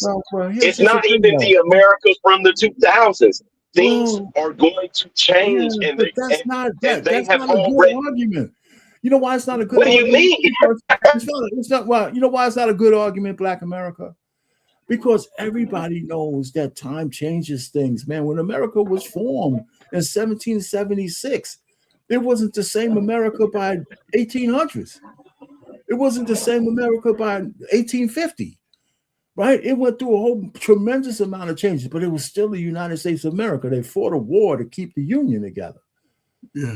And so, I'm just saying, hold on, man. Okay. Because change is inevitable, not only for people, but for everything. So it's not really a strong argument to say we're going to change. Of course we're going to change. Yeah. America has been changing all along. It changed for Black people from the 60s to now. From the 1800s. Look at us. And look at us. We're in fucking complete, absolute destruction as a community. Not really. Not really. Not really. Not really. I mean, listen, we on the other side of the hill. So, yeah, you can say that, right? Because we don't see that the people coming behind us. You see a resurgence. Yes, I see a recalibration of what's needed. Okay. And I think I'll say again, 20s, the 20s have a greater chance, right? The 40s and 35 and 40s, they all suffered.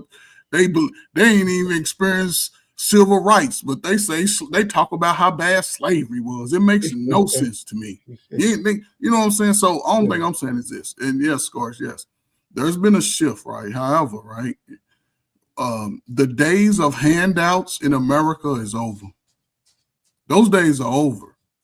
So if people are not willing to be productive, get out here and get in these positions, either whatever it is, the new age of technology, these service jobs that you can actually provide something, those days are over. Those handout days are over.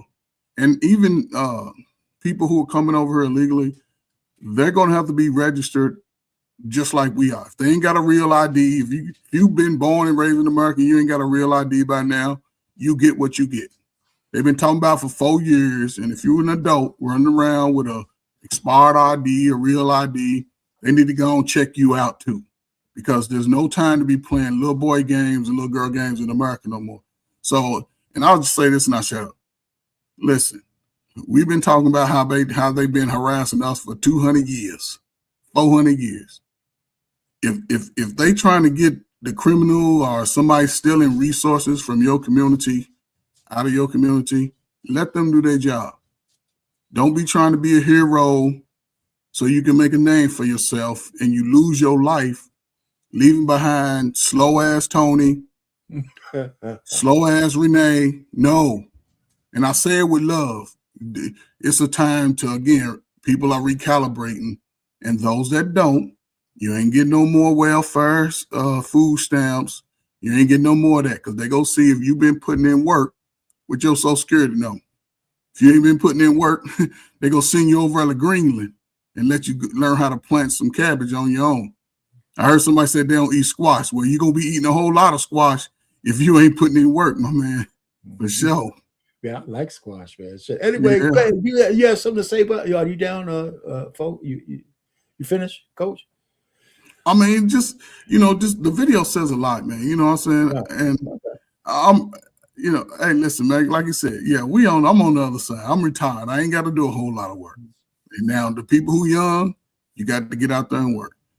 Get out the way. We can say they're not trained. A lot of them are military. So if you've been in the military, you know your ass is trained. Unless you was, but most of them, they get out to do that. That's what they want to do. It's very few black people that actually do that, because black people, we ain't really the leaders by nature. We can't have that type of cynical mindset. So when we see other people doing it, it's like, oh man, how they do that here? Man, listen, carry your weapon, whatever the law is in your state. But when the folk doing their job, you ain't hiding nobody. Get out the way. All right. So, Black America, you had something else you want to say? Because I don't think we completely disagree about the change. I just think that I agree with. Okay, go ahead. No, I was going to say, what you got to say? Go ahead, because I want to move on to the next thing. Yeah, no, I agree with Coach Bird. I told you, I don't give a damn about them people. I don't care, black, white, indifferent, whatever country you from. If you don't belong here, and what America needs to do is they need to say, hey, this is now a felony. If you come in this country illegally, it is a felony. It's not just something, not no misdemeanor, not a civil infraction. What they need to do is classify it as a felony so people actually know that, hey, every time it's an illegal person that come over, it's a super bad thing, and they need to be handled according to the law. I agree with Coach Bird. Okay, so let me. I agree with you too. So I don't want to stick on that too much longer, even though I agree that it should be a felony. But the first time as a misdemeanor, it's still a crime. Just because it's a misdemeanor doesn't mean it's not a crime. But let me ask you guys this: what do you think about getting rid of the first birthright citizenship? And how would that change things? Because now to just come here to plop a baby is no longer an incentive. What do y'all think about that? Coach, Black American, either one of you can go first. I think it's in a catch-22 now, right? Because what's those they have? It's been going on for years. It's funny how that doesn't matter. No, but what I'm saying is there's still people who parents came here, they're not citizens, but they're citizens. They're there'll be an as of date. Right. So as of that day going forward, right. Again, it's gonna really.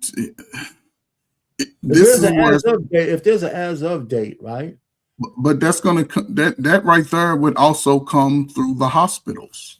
because every almost 95% of children in America are born in an American hospital. With the as of date. Because as of that date, right? Say as of tomorrow, if no, it wouldn't be tomorrow. It'd be 9 well, I'm just saying, I'm just giving it as of. I'm just be logical. They won't say an as of date. Yeah, not as of tomorrow. Whatever date it done. Hold on. Yeah, I know it's not tomorrow, but it'll be more than 9 months. Yeah, whatever date they give between now and the next 2 years. The only thing I'm saying is when that baby's born, say the parent is not. It's going to be a little stricter to get into the United States in 2028. They're changing the game. Okay. So what are you trying to say though? What's so what I'm trying to say is once that baby comes is born into an American hospital, they take everything. That baby is a registered patient, a registered human being on Earth, right? That doesn't make so they may be able to get a Social Security card because you're not legal until you actually able to get that Social Security card. Well, but they would stop that though. I know, that's what I'm saying. But if they stop it, then how can they even once they come here illegally? The automatic thing. The baby's still going to have parents.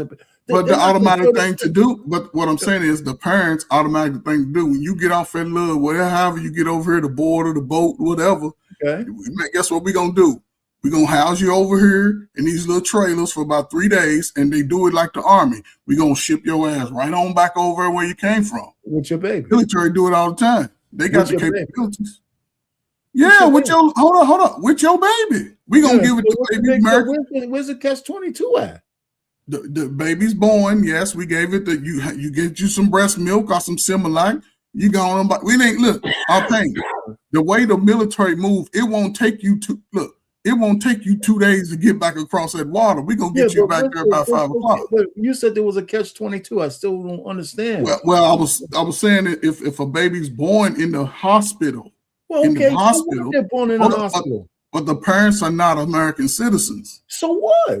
Right, that's what I'm saying. So if America births that baby, then they still got to process that baby. That child is a citizen, is what he's saying. If it's born over here, that child is a citizen. They get rid of birthright citizenship. The child is not a citizen.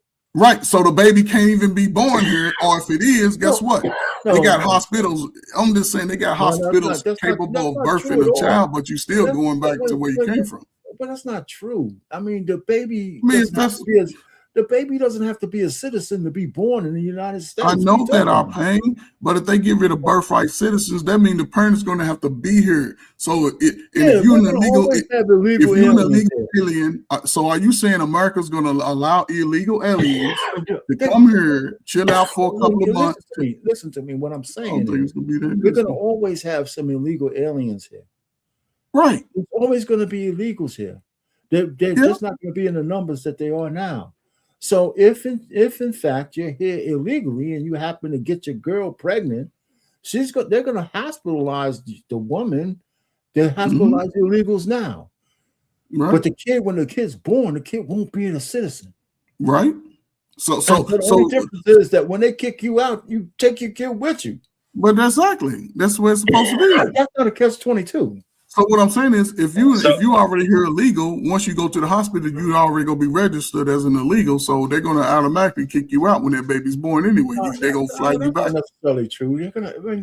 So what you're saying is, how can they be illegal? Okay, how can they be illegal? Because the hospital. If you're in labor, they're not gonna fucking ship. I'm not saying that labor. I'm paying the baby's born. The baby's born. They give them 48 hours. When the baby's ready to be extra, they're gonna give you your kid. And they're gonna kick you both out. So they're gonna leave in 48 hours after the baby's born. That's like I said. All right. So let me say something. My cousin is married to a girl. My cousin is married to a girl from Guatemala. They've been married about 20 years. Right? Okay.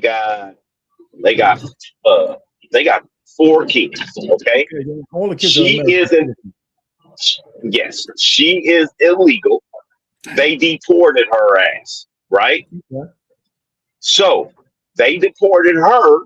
He got the kids, all of that stuff. We all got some money, put it together. We got her to get back over here to America, right? Because, I mean, she's family. She done been around like 24 years, okay? Right. So birthright citizenship to me is for like they said, for the enslaved people. It is for their children. I don't think you realize, Mr. Payne, that these Mexican girls, these girls from Honduras, Ecuador, Peruvian, they're coming over here and getting with American men and having children. Well, I do So understand. those, Why would I get that? so I those do.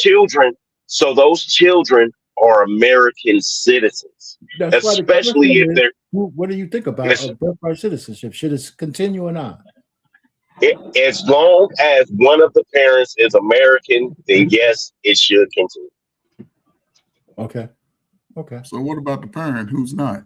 What should happen No, to no, them? no, no, no. I agree. See, that's why I'm saying it's going to be. I don't care.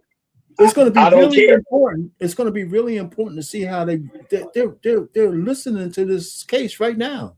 So it's going to be very important how they rule, because I agree. If one of the parents is whether they're married or not, if one of the parents is American, then those kids should probably be American. Yeah, but if they're married, especially in term like my cousin, married for many, many years, then I disagree with that. Mention of him is American. Of course you disagree. Well, not really. I don't think there's no statute of limitations on being illegal. That's why they deported them. No. This is the whole thing about, and this is why I say you guys that are older, you guys, your minds, it absolutely does. No, because doesn't. I'm going to explain to you why. Okay. You guys don't realize when these people that came out here and at 3 years old and started going to school all the way from elementary and graduated college, these people are the same as us now. I'm going to use a perfect example. Trigger Mike. Right. Go ahead. Oh, shit. Y'all still hear me? Yeah, I hear you. Oh, you can't hear us? So Trigger Mike is a perfect example. Okay. He was born in America. I believe he was born in America. But he's Nigerian, and he says it. Okay. So it's just a complete difference in the way they look at things. We all can look at him and say Trigger Mike is a perfect example of a black man or somebody doing well. We don't look at him and say that Nigerian nigga or that tether. No, I mean, not the people that's cool with him. Some people do. But he's a citizen, though, man. I don't know if you, right? He's a citizen now. Listen, man, I'm gonna take it out for you. I work with illegal families and children in the high school. They have special little caveats for those children who are illegals in sanctuary cities and states, right? So yes, you can not be born here, your family not be born here, and you gain citizenship, and they began getting citizenship. Right. Or even under the old regimen, you born here, you gain citizenship, but you black, your ass got to gain citizenship. But ain't no way around it. Don't think people over here trying. People of melanated skin, you ain't over here legal. Now, if you light skin, almost white skin, they let you pass. However, there is also a law that if you call, and they don't really enforce it, but if you it's almost like you harboring one of these illegals. That's a crime. You can go to jail, be fined, all that. So be careful when you do that, right? Yes. The fact that you have children with her, right? Yes, that you, as the individual, make sure you take those children through the process to become legal, get them a Social Security card so they can have the full benefits of being in America. Yeah, right? I agree with that. But anybody else outside of that, you should go through the process. I don't understand how people come here, realize they want to, because most people that go here, we the best poor people on the planet. Don't get it twisted. We the richest poor people on the planet. Yeah, before we go down that, you're hitting the point though. If you come here with young children, that's what DACA was for, right? Just go through the process. You come here process. with young children, you need, as a parent, responsible parent, you need to be putting them on the path to full citizenship. Yes. Yes. Yeah, you just should be. Yes. Now, let me just go ahead and move on, because I wanted to say my piece. At first, I was all for birthright citizenship. Then I started thinking about a little bit more. And now the biggest emphasis,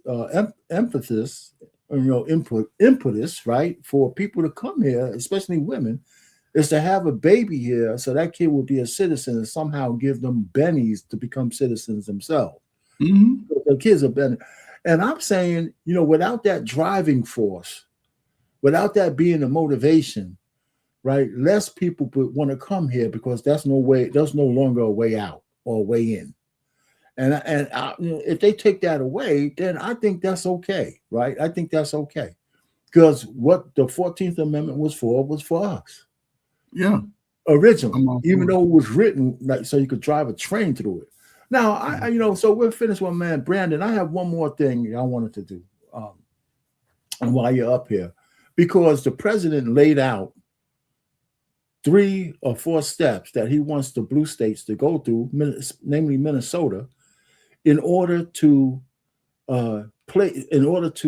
get all of this consternation over with, but the governor has to agree, right? And I want to play that for you guys. I want to play that part. So let me do this. If I can find my cursor, get this out of the way, and get the next one up. And this is the last thing, and then we'll have conclusions. This is very short. It's very short. All right. It's very short. Okay. Hold on for a second. Let me share this. And I got to say something about this too. Hold on, Coach. Here it is, right here. I do these political reaction videos. Okay. Look at this. Before I do this, look at this, Coach. And I did this today. I got 382,000 views. It's good shit right there, man. Can you imagine? Yeah. Shit.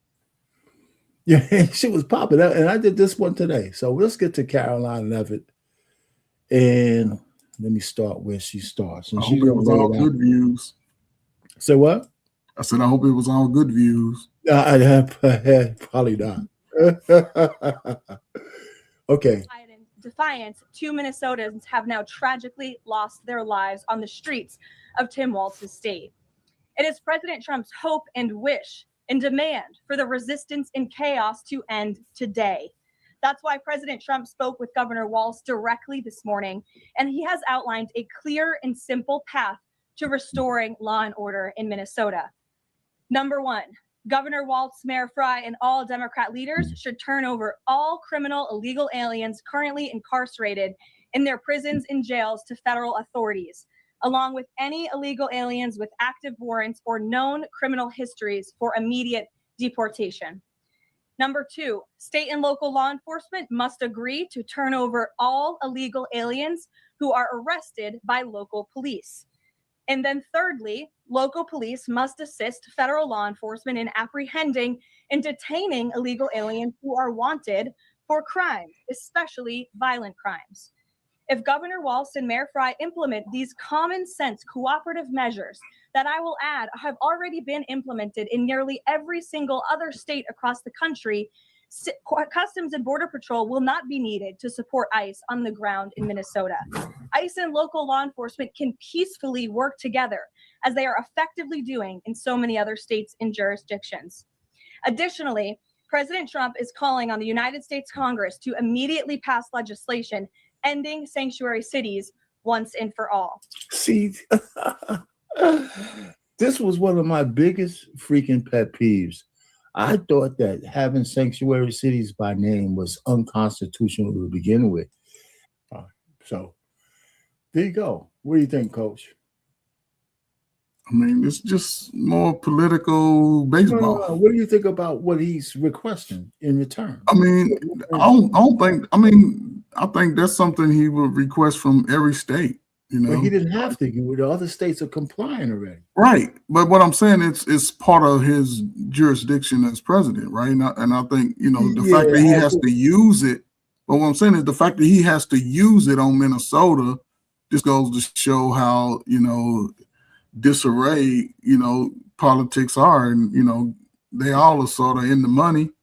And it's unfortunate because he was also a candidate of Kamala Harris, right? So it's all connected, you know, and they was going to keep that reasonable. Do you think? I mean, the reason is because do you think it's a reasonable request? No, it's part of, like I said, no, it's not. It's not that. It's a simple request. It's not even. He's doing it the right way, and he's doing it sort of easy, because he could just go in there and say, "I'm taking over," send the National Guard in there and just take over. He really can't.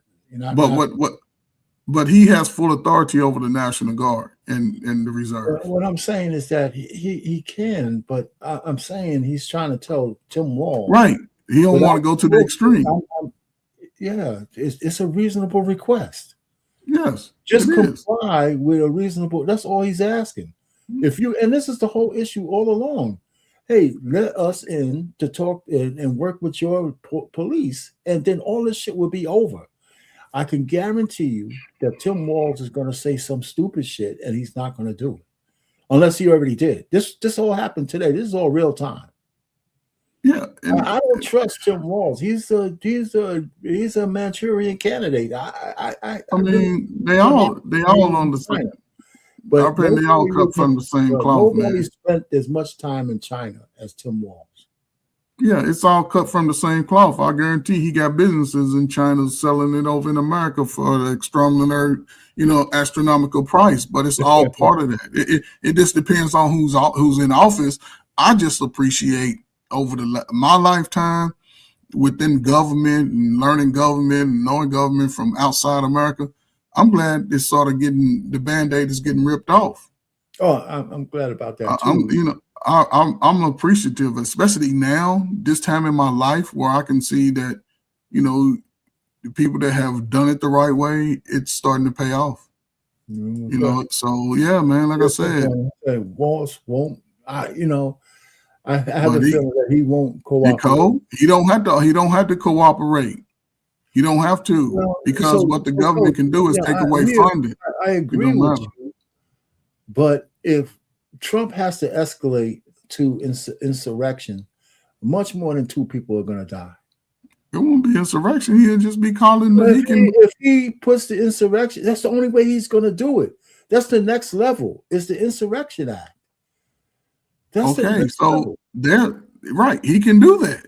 No, what I'm saying is that's the last resort. You don't want to do that. Exactly. That's why he go to him like he did on everybody else. I pay and say, hey, this is what we need to do, because we're trying to get everybody out of here so we can sort this out. Well, listen, everybody, the point is, my man Brandon said it, but they've invested $1 trillion to bring these people here. Right. They want a new voting bloc. They don't want ICE to be successful. Right. And so the point really is, he's trying to show, not Walz, the president is trying to show the rest of America that a reasonable request is all it takes to get rid of all the bullshit. So it's a message to us, not to Walz, right? Because that's the bad messaging from the Republicans, because that should have been the message from day one, and now here we are, people dying in the street, and you have to put a 3-point reasonable request that, like you said, shouldn't even have to been done. Right? Because everybody who's reasonable says, okay, you know what? I'm going to let my people talk to ICE so we can get over with this. But the cabal, which Walz is a part of, wants the pain. He wants to use the citizenry as fodder for political gain. And I don't think he's going to give it up. But Obama did it too. Everybody did it. Remember, Obama was a Democrat. Right, but still, he was. Hold on. But he was still, wasn't he the guy that was gonna run with Kamala Harris? Obama? No, Walsh. What's his name? Yeah, right. So he's a Democrat too.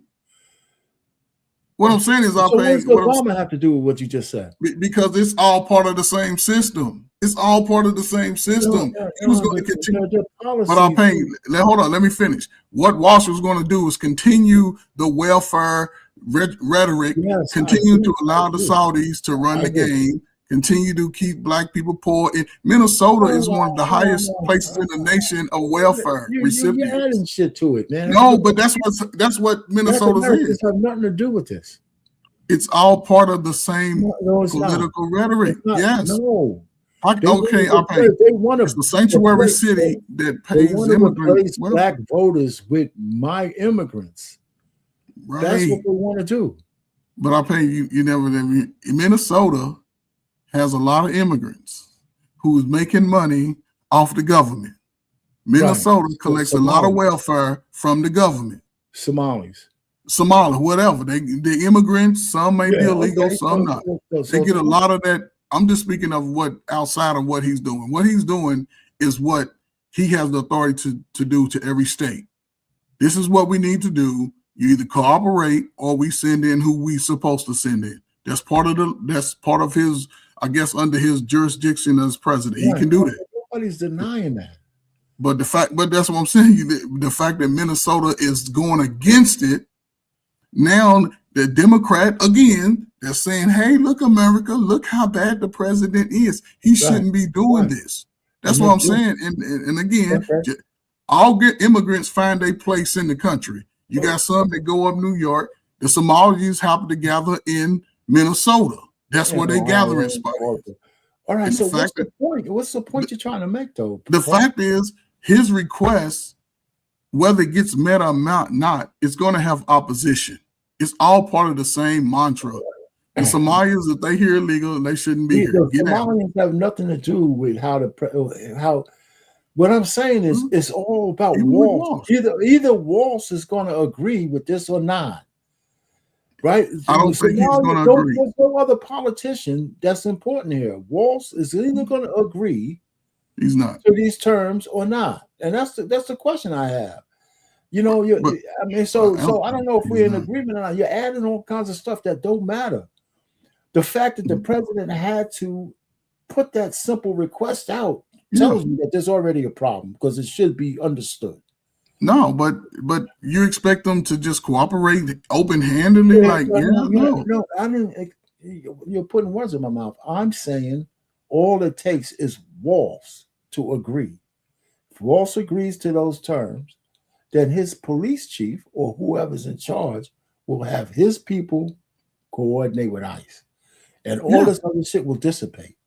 Yeah, it comes down from the governor to the mayor and the mayor to the police chief. That's right. So what are you arguing about? I don't understand. I'm not arguing. That's you. You was cutting me off. You keep saying you keep adding shit that don't matter. I mean, I'm saying. But I just try to bring under a little context to the reason why it's happening and the things that can happen. See, I look at Walsh he gonna say no, and then it's gonna be a fight for 6 months all through the summer, same political BS, and it's gonna be people still gonna be crying about how bad America is. I'm saying I agree with you there. He's gonna say that's part of the political rhetoric. That's part of the game of being. He's gonna say no, but he doesn't have to. Right, he don't have to, but it's part of the political rhetoric. And what I'm saying to you, you said, well, then the president will go to the next level. Yes, the reason why he hasn't gone to the next level right now is because the next level is something none of us want to see.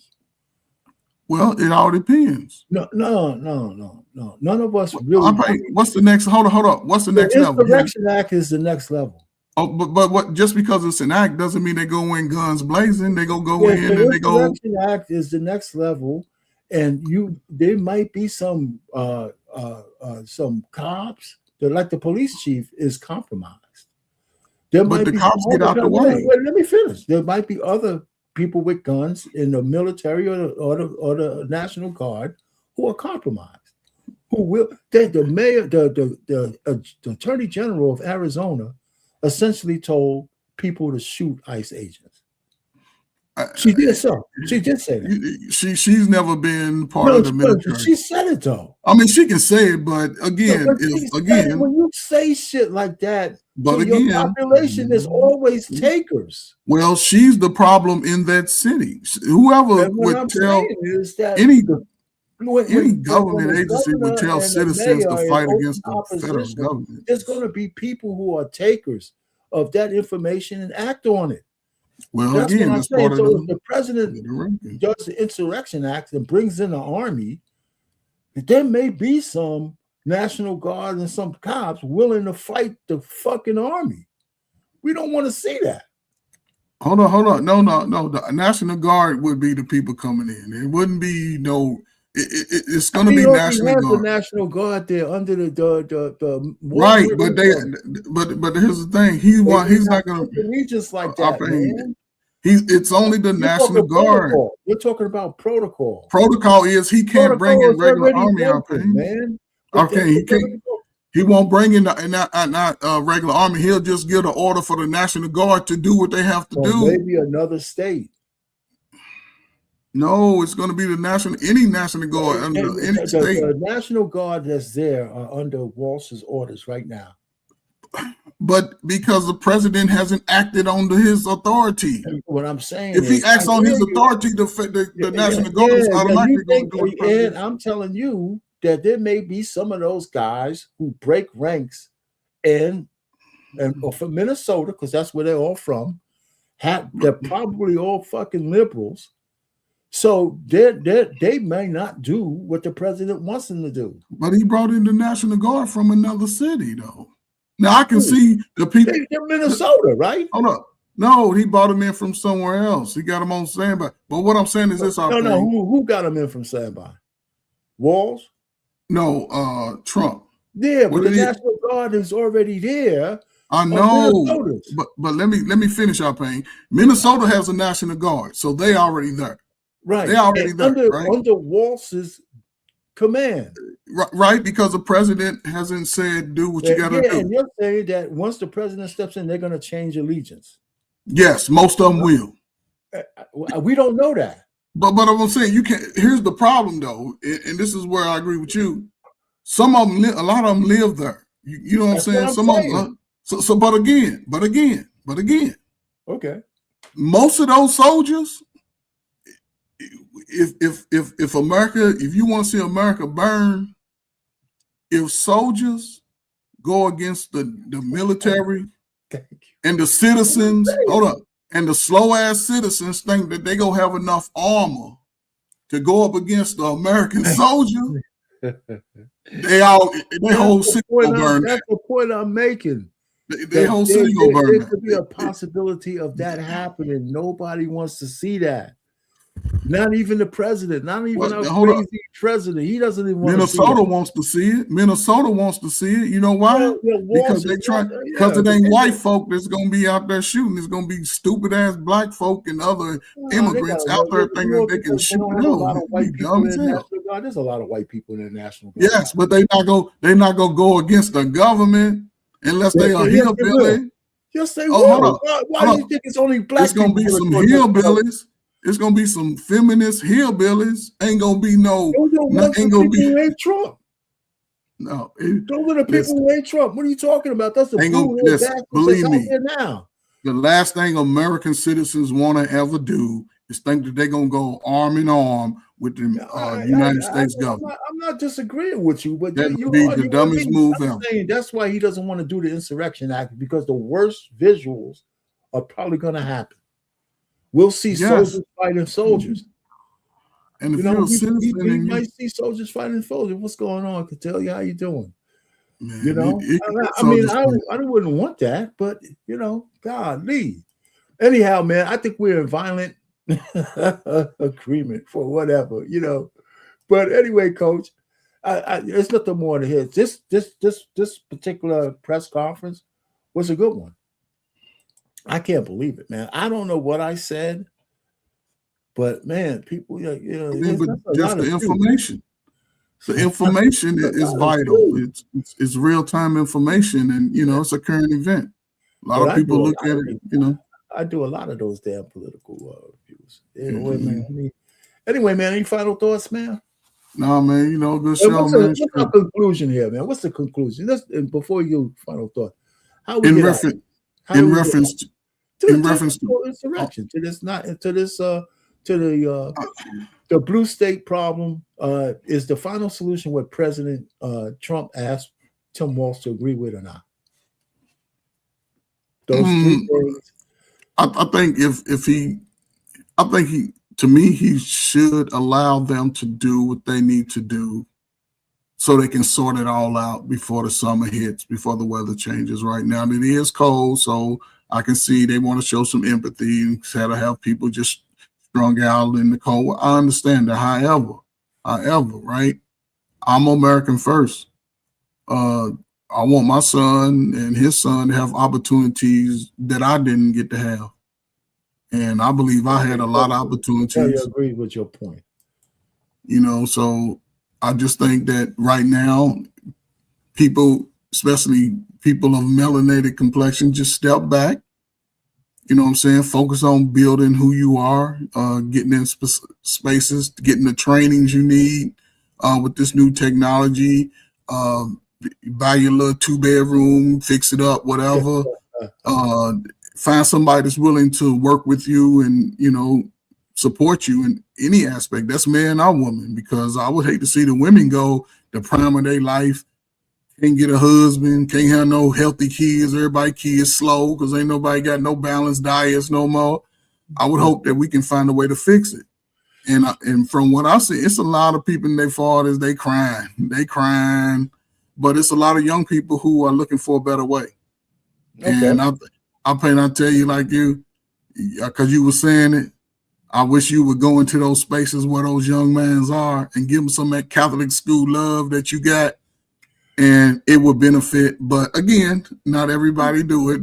Well, no, I hear you. I mean, listen, at one point I was doing some stuff like that a while ago with you. They need it now, though. They do. But I get it, I pay. You like me, man. Retire, man. Hell with them slow kids, man. It ain't like, if it was a way to reach those kids on my terms, I'd do it. It is a way. It is a way. Is what I'm saying. It is a way. But again, maybe one day you should just send me an email and shit. I can do that, man. It is a way, man. I can. We can talk about something. I can dig it. I mean, I know there's a way, but then it's just up to the will. I've been mind talking to some kids on your terms too. On your terms, brother. It would have to because you tell the truth, and that's what they want. And they'll pay you good money. So my man, Black America's not here, and I wish he was, because his thing is that we shouldn't say shit to the youth because our shit is outdated. That's because he ain't got nothing good to say. You know what I'm saying? If you ain't got nothing good to say, yes. But at least I pay you. You give solutions, and you hold them. You would hold them accountable on the BS. But you would also help them understand how it can sort of change itself over time by doing certain things. But the one thing I do agree is that I wouldn't want to dictate how people behave, because I tell the youth and the young people in my own family, the future is theirs to shape. Yes. But they should take wise counsel on how to do it. Yes. And if you're not learning from the good things that happened from the past, definitely you should learn by the bad things and make sure you can avoid them. And that's the message they need to hear from you. Not saying you, but the more I'm saying, I hear you. Because the way you look, with the way you explain them to it, it gives them something to think about. Exactly. And over time, you're going to start seeing how they are being the person that you're asking them to work to be. You're going to be able to see that because you can connect it, and they're going to always respect you. Yeah. See, right now, think about our pain. We teenagers. Yeah. Hold up. When we were teenagers, we hear it go in one ear and out the other. That's true. That's always been the case. So. But over time, the fact that you have been able to do the things you did, and the fact that you stand steady, you stand sort of true. But here's the thing. So no, you're right. So here's the one thing in the Black community, it seems that the youth in the Black community, both boys and girls, have been taught by some Black people that the elders, and I'm not just saying because I am one, that wisdom from the elders is useless. There's enough people out. Well, no, hold on. I know you're right. I agree with you, but there's enough people out there saying that. Not everybody, but there are enough people out there are saying that. And so I'm paying. Well, no, you're saying you deny that there's not enough people out there saying to them that older people, you think No. those people, you think Because you're looking at you're not looking at that 14, 15, you're looking at 21s and no, I'm over. not. No, I'm Because not. Here's listen, what you have the advantage of. You working with people in real time. and I'm telling you, nobody's talking to them about any of the stuff you talk about. Okay. Nobody. And I don't care what I'm talking, black, white. Nobody is giving these kids any type of vision and motivation to be better. Okay. Nobody is doing it. That's what I'm saying. You have that person, you have that message that's needed. And listen, I ain't talking about 35s and 20. These 16, 17, 18-year-olds, boys, I can tell you, they will love somebody like you. They will love somebody like you. That's just, listen, I've been around a lot of people that work with. Maybe one of these days we'll. Bro, they would love somebody like you, man. Now they might not take it. Now listen, Pain. They ain't just gonna be like take everything you say as the word of God at first, right? But the more consistent you are, and you can start showing them. Man, I'm just saying. Yeah, like I said, I don't disagree. When I was doing some tutoring, we used to have classrooms set up, and we had maybe 40 kids. We used to on Saturdays we would go to a school. They let us use the school in the classroom, and we would talk about just regular life stuff. We would talk about finances. We would talk about money. We would talk about a few things. And we would teach them math, right? We would tutor them in math, and that was, that shit was rewarding, But the program, of course, ran out of money. That kind of stuff. That's what they say, but there's money for it, and there's lots of money for it, millions of dollars for it, right? Yeah, and you just got to know how to find it. And that's our pain to see. That's what I'm saying. And I guarantee the time that you gave to those individuals, right, over the course, and now that they are probably all adults, most of them are probably doing okay. I hope so. And anyway, but I appreciate the good talk. But listen, I can't argue what you're saying, man. I think you're right. And it's good to have people up here because I fall prey to this. It's good to hear people who are optimistic about the possibilities, right? So because it depends on what you're looking and how you're looking, right? If you're looking at 35-year-olds and 40-year-olds, even though to me they're still young, they could make a difference. A lot of them are stuck in their ways already. Whatever they believe, they believe. It's just not changing. It's just not changing. But then again, I'm a perfect embodiment of even at an older age, you can evolve. Because, like I said, I voted for Hillary Clinton, and I'm still wondering how the hell I did that. You know what I'm saying? So yeah, but it's harder to change. Change the older you get. Everybody knows that. You got to get them young. So anyway, man, listen, man, this was a good one. Black America, I appreciate him coming up because he's always in opposition to me. I think we'd be arguing at the same point. We just argue. But it's good to see somebody come up here. And I always appreciate you, Coach Ferg. No, man, Delia popped in, and all the folks in the chat was live. I didn't recognize as many of them. But hey, that was it, man. Until next time, next Monday, peace out. Our pain over and out. I gotta say this. I'm everybody's favorite baby boomer. Later.